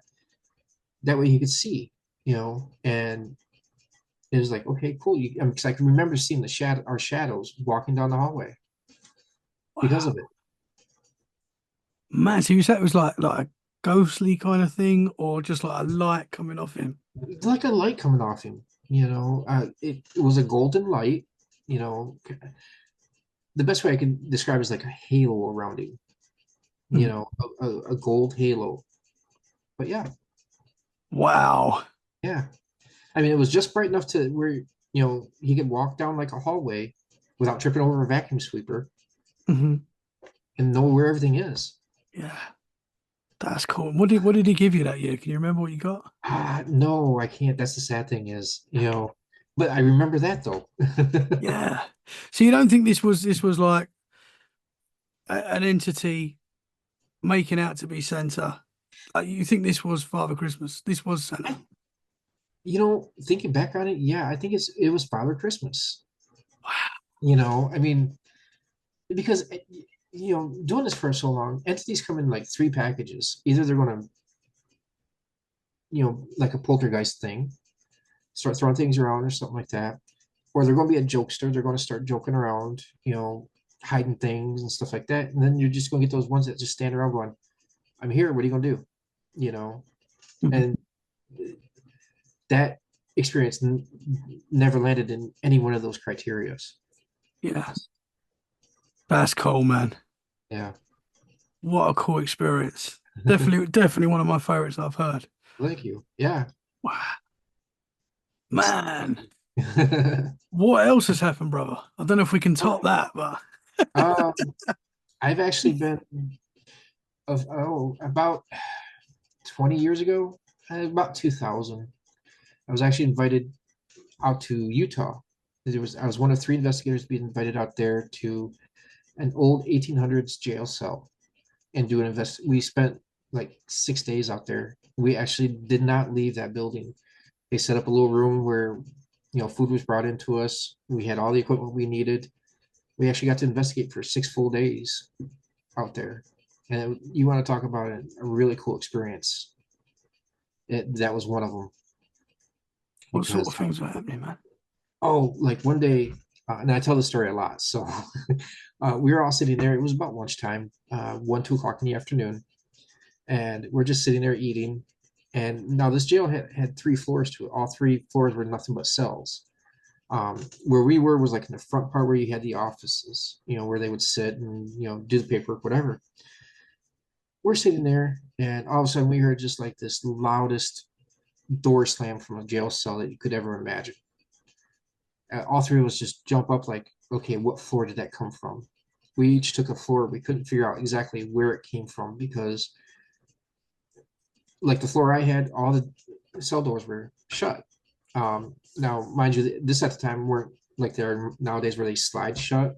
These were actually like doors, and all the ones on my floor was all shut. And the other two guys, they basically the same thing. All doors were shut, nothing. So we ran down, got a thermal camera, thinking, okay, there's got to be some type of heat on one of these doors for it to be shut that hard. And we couldn't find anything. There was no heat signature, no nothing. Yeah. What do you think that was? That was I causing that? I got a feeling there was a story that the owner of that place told us about that back in the late 1800s during its height of popularity. They had a jailer that would love to slam things just to make you feel small as a prisoner, you know. Mhm. And we think that was him, slamming the door just to make whoever was in that cell at that time feel smaller. But there again, we couldn't get any evidence to back up what we heard. Yeah. Fortunately. Wow. Cool experience, though, man. Another Yeah. cool It experience. seems like, and I don't know about you, but it seems like all the cool experiences that would solidify a lot of things, you never have anything to record it with. Yeah. Yeah. 100%, man. Well, me and my mother-in-law both saw three objects very close up it came out basically where I was living at the time. There was like we was in like a block of flats. We was on the full floor, and Okay. three objects came out from the forested area opposite us. And I put this in the UFO category, but I'm not exactly sure what it was. But they were like three silvery objects, and they were like constantly changing shape. Oh wow. And me and my mother-in-law were looking at this like for 5 minutes, wherever it was. Like, what is that? Trying to work out what it was. And it was they were sort of connected but not touching, and they were like going up and up and up to the sky. And we're like, are they balloons? Like, what are they? We couldn't work out. Right. They were constantly changing shape. Oh wow. And we're watching them. They get so high, and then they go flash, flash, flash. And it was the way they shot off was wild. Yeah. And me and my mother-in-law looked at each other and was like, no one's going to believe we saw that. That was amazing. And I had my iPhone at the time in my Oh. pocket. Didn't even think about getting it out and recording, You know, but you just don't, man. When you're seeing something amazing like that, it's just like, you don't even think about like no, trying because to prove it or, you're in the moment. yeah, you're just in awe of So I that. get it. Yeah. Yep. With like the Bigfoot pictures and stuff, and everyone's like, why are they shaking? Why is it blurry? I can imagine if you're seeing something that incredible, like it's Oh going to yeah. be hard to keep your cool, man. Patterson Gimlin style. Oh yeah.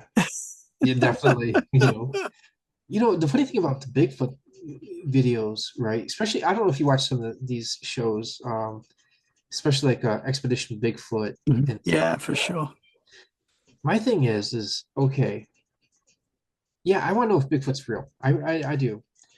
But what happens if you run across one? What are you going to do? You know?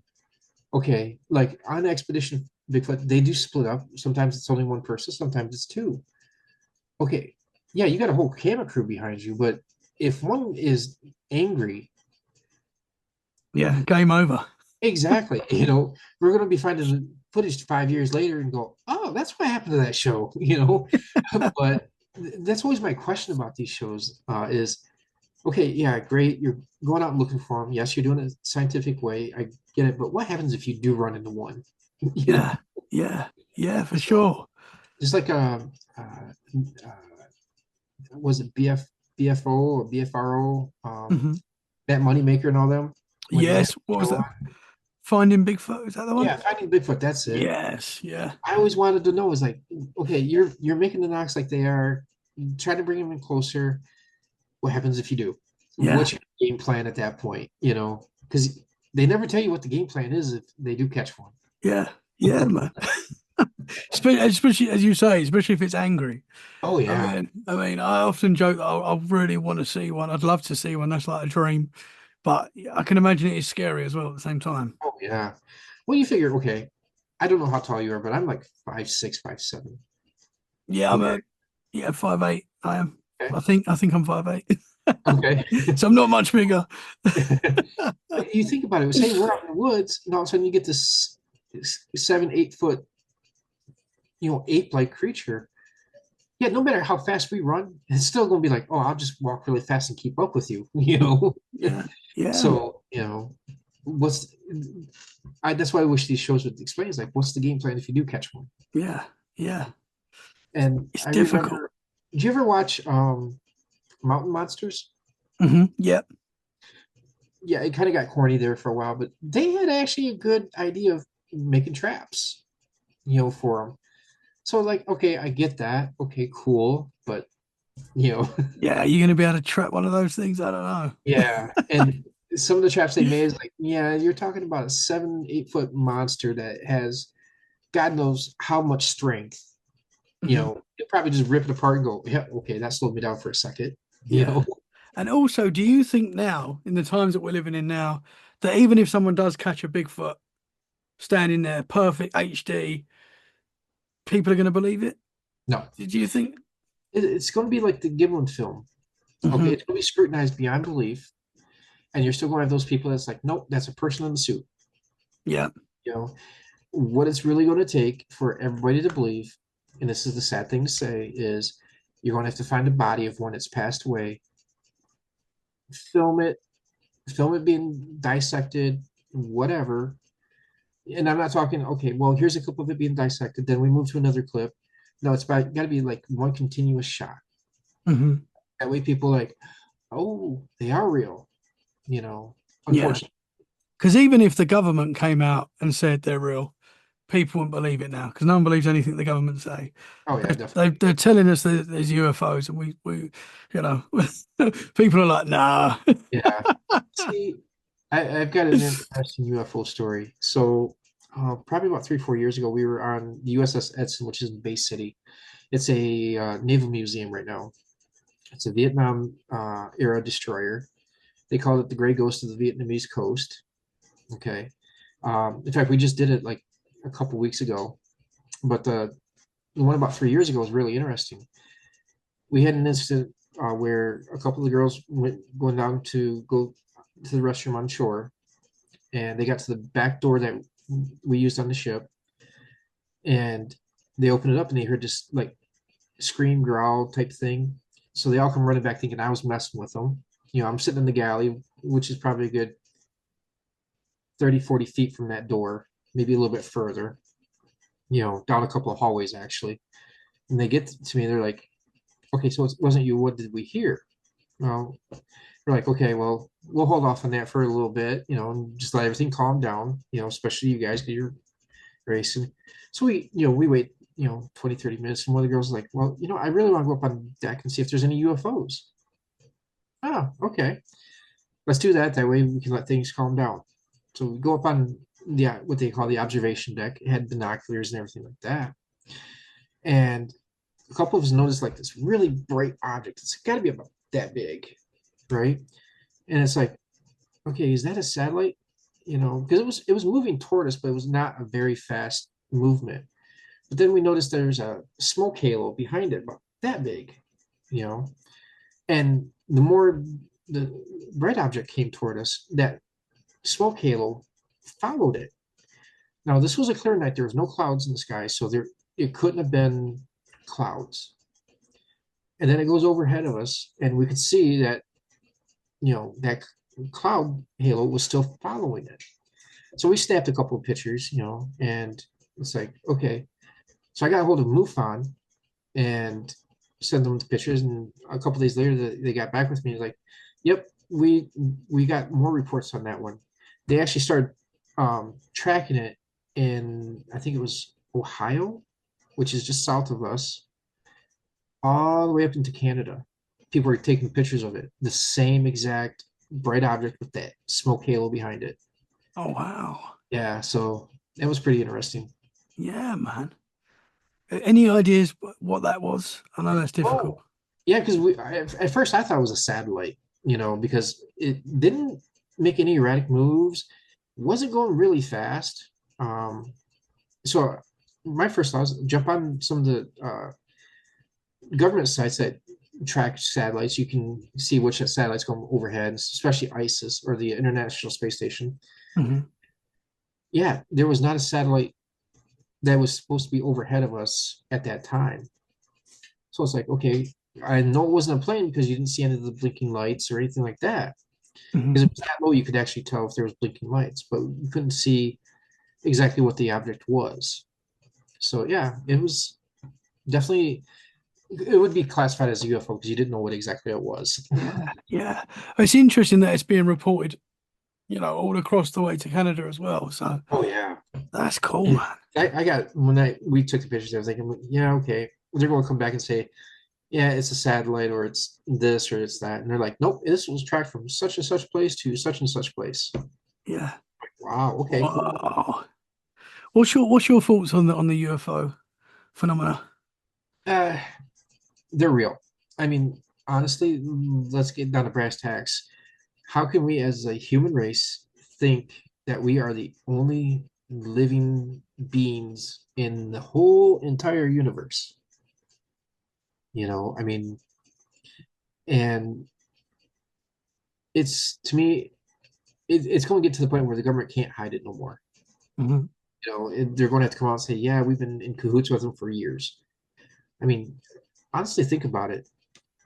The advancements we've had in the past 50 years, okay, has been leaps and bounds.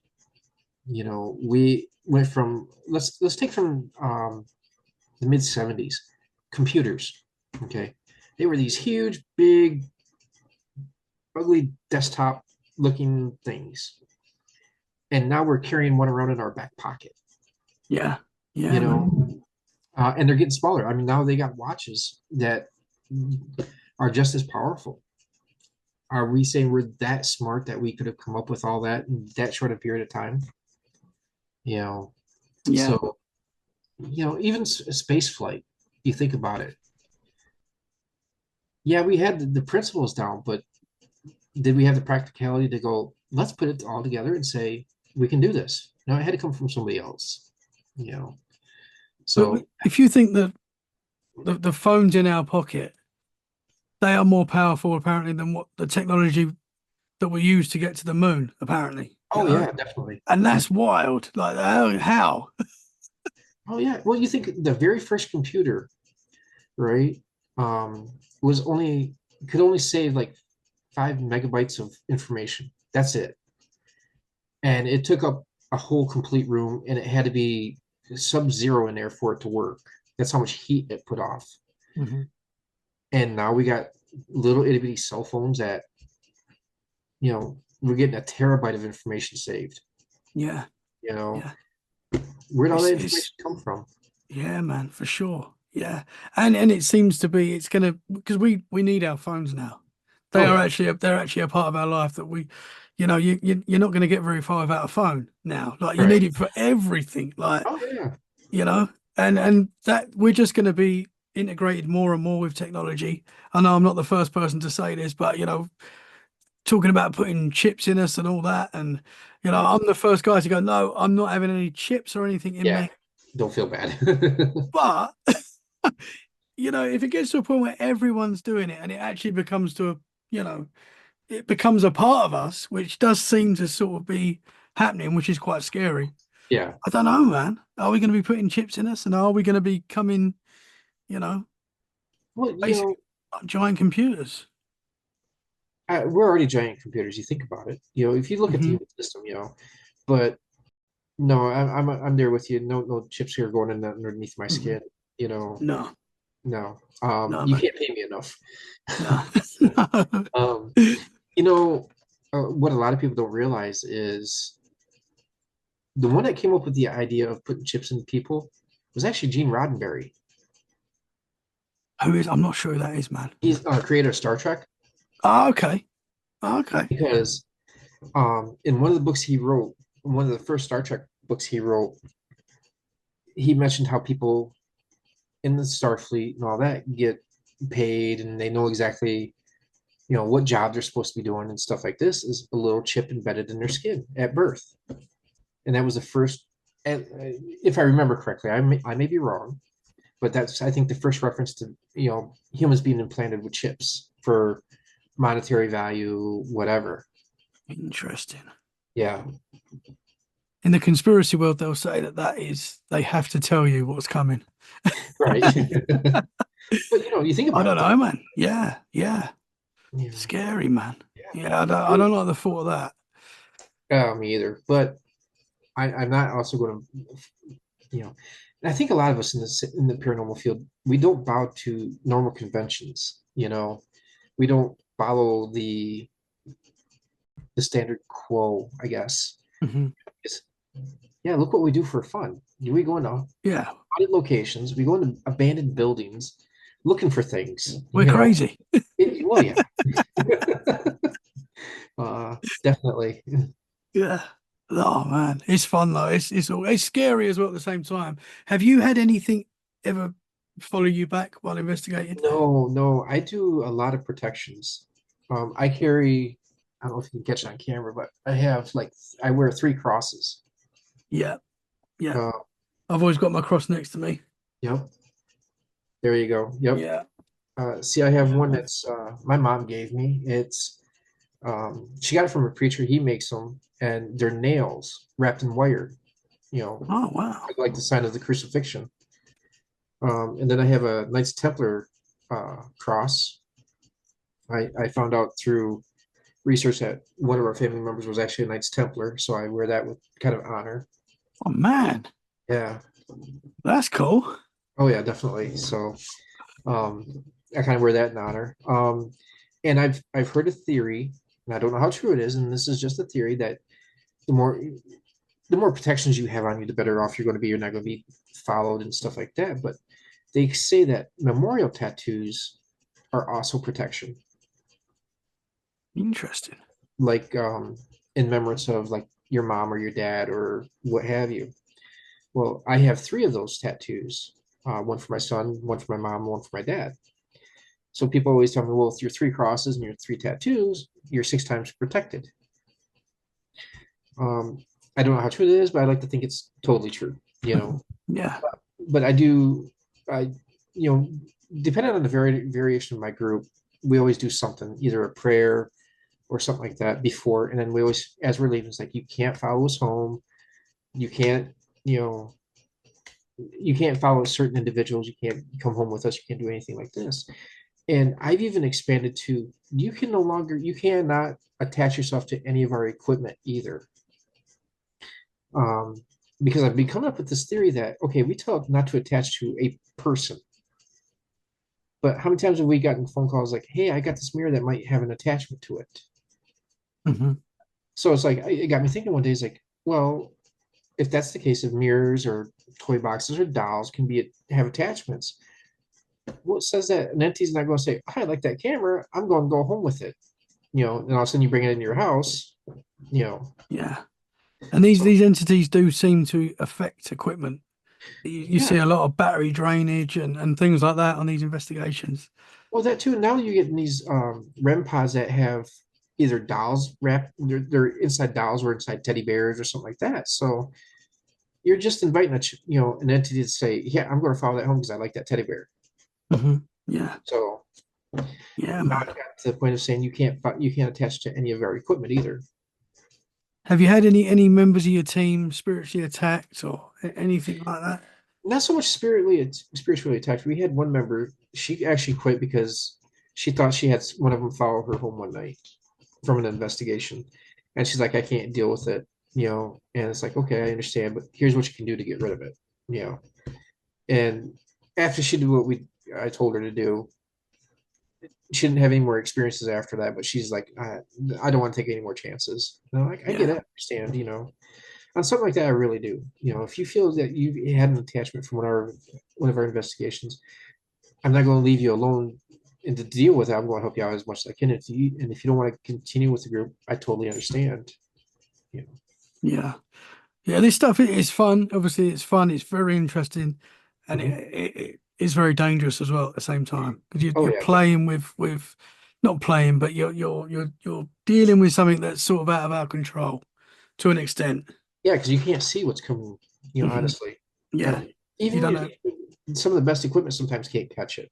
Hmm. You know, so What is a difficult question, but what is your overall opinion on the paranormal? What do you think is going on? I know that's a very loaded question, but what do you think? What do you think is happening when it comes to the paranormal? I I think it's just entities that either find a happy place that they're happy with, um, and just want to be there because that's their happy spot. You know, or um, and I think people get this confused a lot. My theory is we've talked about guardian angels. Those could be family members that are checking up on you. Okay. Um, and that's about it right there. It's something I think we make it out to be, especially certain locations, to be evil or something like that. Is it though? I mean, okay, think about it this way. Okay, so we go into a house and investigate, right? And a perfect example would be, have you ever watched the movie The Others with Nicole Kidman? Yes. Oh, I need to. I know what happens, and I need to watch it again. But Yeah. yeah, Okay, great film. so it's like two different worlds going on at the same time. Okay. Hmm. So let's go with that parameter that these entities are living in their world like we are in ours. And all of a sudden they, you know, feel something come into their house. Yeah, they're going to be like, no, you need to get out too. You know, they're going to be angry. They're going to be, you know, I want you out. So that's how I like to think of it. Is it's not demonic. It's not there to hurt you. It's just it wants you out of its location. That way you can feel safe again. Hmm. You Yeah. know, I know there's a couple of shows that every place they go, it's a demon. Sorry to Mhm. tell them, no, it's not. You know, but yeah, that's my theory on it. Mhm. Yeah. So would you say, so you've been doing this for 36 years? Quick Yeah. maths. Would you say that you've not experienced anything too negative? Anything that's like, I can't do this, No.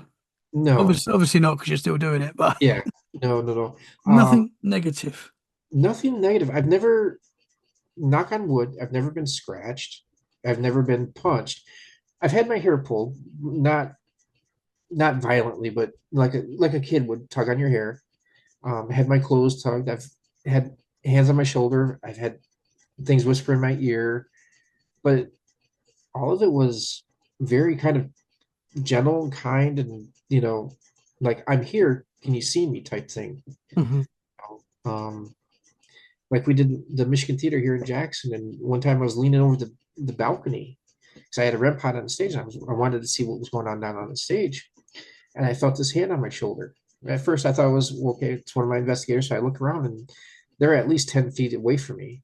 Right? I'm like, okay, what in the world? Now, mind you, I'm like leaning over the balcony, which is a good 20 feet up, and all of a sudden in my ear, I hear this whisper go, "Please sit back." Well, as soon as I do, I sit back, like, okay, the hand goes off my shoulder. Wow. So it's like, okay, I get it. You're trying to, protect me from if I fall over. Okay, cool. I can deal with that. Yeah. That's awesome, man. Oh yeah, but there again is another personal experience. Yeah. Yeah, that's cool. And you can actually feel the hands like Oh yeah, as just anyone's touching you. That's amazing, man. yeah. And it like I said, it wasn't menacing. Just enough pressure to, you could feel a handprint on your Hmm. shoulder. And, no squeezing, no nothing. Wow, man. Yeah. Brother, you've had some cool experiences. I know we're coming to the end of our time. I've got to ask you, because you said cryptids was a big part of what got you into this sort of stuff. Have you had any experiences with cryptids? Yeah, one of the more popular cryptids in our area is Dogman. Yes. Yeah, and I was camping with a bunch of guys up near Muskegon, just north of Muskegon, and we were all out, and we had set up our camps and stuff like this, and we're sitting there, and all of a sudden we hear this like weird howl scream, I guess if you want to call it that. As soon as I heard it, I kind of like, oh, that's got to be Dogman, just by the sound of the scream, the howl, right? And the other guys are like, what the hell was that? I'm like, I don't know, but we should go find it, Okay, so we all take off, and I'm like, okay, it had to be a good maybe 5 miles from camp. That's how far it sounded. It was, and so I was like, okay, let's get going. We go out about an hour, right? All of a sudden we hear the same scream howl a lot closer. We're like, well, let's go back to camp, because now it's getting closer. We don't, yeah, we had guns on us and stuff like this. We were actually out hunting, for deer, and we were like, let's just go back to camp, just to be safe, right? So we get back to camp, we got the fire going and stuff like this, and it was about an hour after we got back, we were still talking about it. All of a sudden we hear it, and it sounds like it's like less than a mile away. The other guys are like, okay, we need to leave. And I'm like, no, no, no, no, we don't need to leave. We want to stay here. They're like, well, then if we stay here, people have got to stay up to keep the fire going. Ah, cool idea. So yeah, we took turns, going through the night, keeping the fire burning. Didn't hear anything else the rest of the night, you know. So I'm like, let's go looking. Now that it's daylight, we can go out and look. So we go out looking, and we actually found a good footprint. We don't know if it could have been a wolf. Now, I'm not saying it was a dog man, but the print had to be about that big from back pad to front pad. Whoa. Yeah. So for the people listening, that is how big would you say that is? That's Well, that's pretty got to be big, at man. least 12 to 13 inches in length. That's a big wolf if it's a wolf, man. Oh yeah, they get big here. That they do, but I don't know about that big yet. Um, so is it Dogman? I have no idea because there is still that possibility of those wolves getting that big here. Yeah. But when you hear that wolf, that howl scream, yeah, you I'll say I'm 80% sure it was Dogman, but there's still that 20% that says it could have been just a regular wolf. Is that like any sound you've heard before? No, no, and I've been in the woods quite a few times. I know what a coyote sounds like. I know what a wolf sounds like. I know what a distressed deer, you know, all of them sound like. This was nothing. It actually sounded like a howl of a wolf, the scream of an old lady type combined together. So Wow. it's, yeah. So have you heard anything online that's close to it or No, no. interesting? Yeah, and I've tried for years to see if I could hear it. Even the reported actual real Dogman audios doesn't match up. So it's like, was it wounded? I don't know. Was it mad? Don't know. So Interesting, man. And would you say that the print that you found it was like a wolf-shaped print, but just oh yeah, bigger? oh yeah, yep, That's yeah, cool. oh yeah, definitely. So how far are you from Bray Road? Is it Bray Road? Oh yeah, Braywood Road. Bray. Oh, probably a good 7-8 hours trip. Maybe Okay. longer. Yeah. I know these things are reported everywhere in the US and around the world. Oh yeah. So, but man, cool experience. Oh What do you yeah. think these creatures are? Do you think they're Bigfoot, Dogman are Oh, part of the same thing, or do you think they're living flesh and blood creatures? What's your I think they thoughts? are. I think they are living. They are living creatures. Okay. Think of it this way: in the state of Washington alone, where 99% of the sightings of Bigfoot happen. Okay. The forest that you're talking about that these creatures live in, they've only discovered about 10% of it. So now you got 90% that's never been explored. What else is living there? You know, Mhm. I mean, shoot, the Amazon rainforest, they're still finding new species of stuff. Who says that Bigfoot couldn't exist in that environment? Yeah, man. I mean, Well, it took us a long time to find gorillas, pandas, oh these yeah. animals that we see in the zoo now. But yeah, man, See, and I point interesting. out too is we think a lot of things are extinct, and they may not be. Was it in the 60s they brought up what they call a coelacanth, which Hmm. they thought, oh, that was extinct for 2 million years, but they bring one that was alive in 1960. Yeah. So yeah, what we think is extinct may not be. I mean, they're even talking now that the Tasmanian tiger might not be extinct anymore. And these are actual video taped. We've got pictures of what an actual Tasmanian tiger looked like from the early 1700s. Mhm. So, yeah, people aren't Yeah, going man. to diagnose those.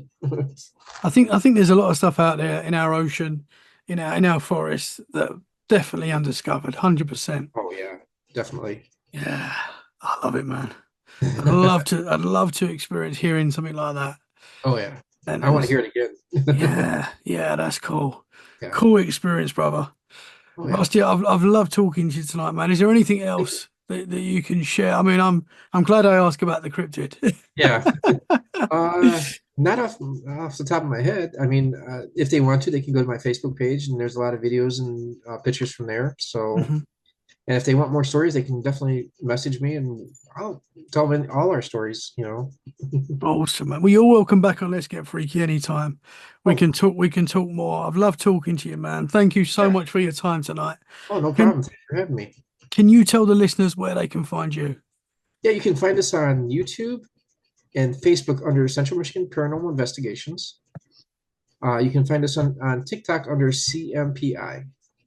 Awesome, awesome, man. I'll share the links in the show description. Keep up the great work, man. Well, Keep thank doing you. what you're doing. Oh One yeah. of the oldest paranormal teams going, if not the oldest. Maybe We'll I say know you're the it's in oldest. Michigan. Yeah. But it's awesome stuff, bro. I love talking to you tonight. So thank you so much, sir. Thank you. Well, guys, that's a wrap. See what I did there? Like it? Sorry. Dad jokes. Sorry. Guys, I just want to say thank you so much. If you made it this far, thank you. I just want to say a massive thank you to everyone that's listened, supported, followed the show this year. You have all been amazing. You've made this possible. I will keep bringing you the freaky conversations. When I say we're just getting started, I mean it. We're just getting started. We're heading to episode 350, but that's coming. That's very close. I've got some fantastic guests already lined up for you next year, and we will carry on getting freaky, guys. If you would like to be a guest on the podcast, email letsgetfreakypodcast@mail.com. Send me a little bit of information about yourself and I'll get back to you very quickly. Or you can also reach us on social media. You can message on Instagram, Facebook, TikTok, X, YouTube, wherever you are on social media. We are probably there too, at TC Let's Get Freaky Podcast. Come and say hi, talk to us. We'd love to talk to you. We'd love to hear your experiences. And again, guys, have a fantastic Christmas. We will be back very soon for more freaky conversations. We'll be back before the new year. One last time, Merry Christmas. Stay safe. And remember, on Christmas Eve, that noise you hear downstairs just might be the big man himself. Keep it freaky. Bye for now.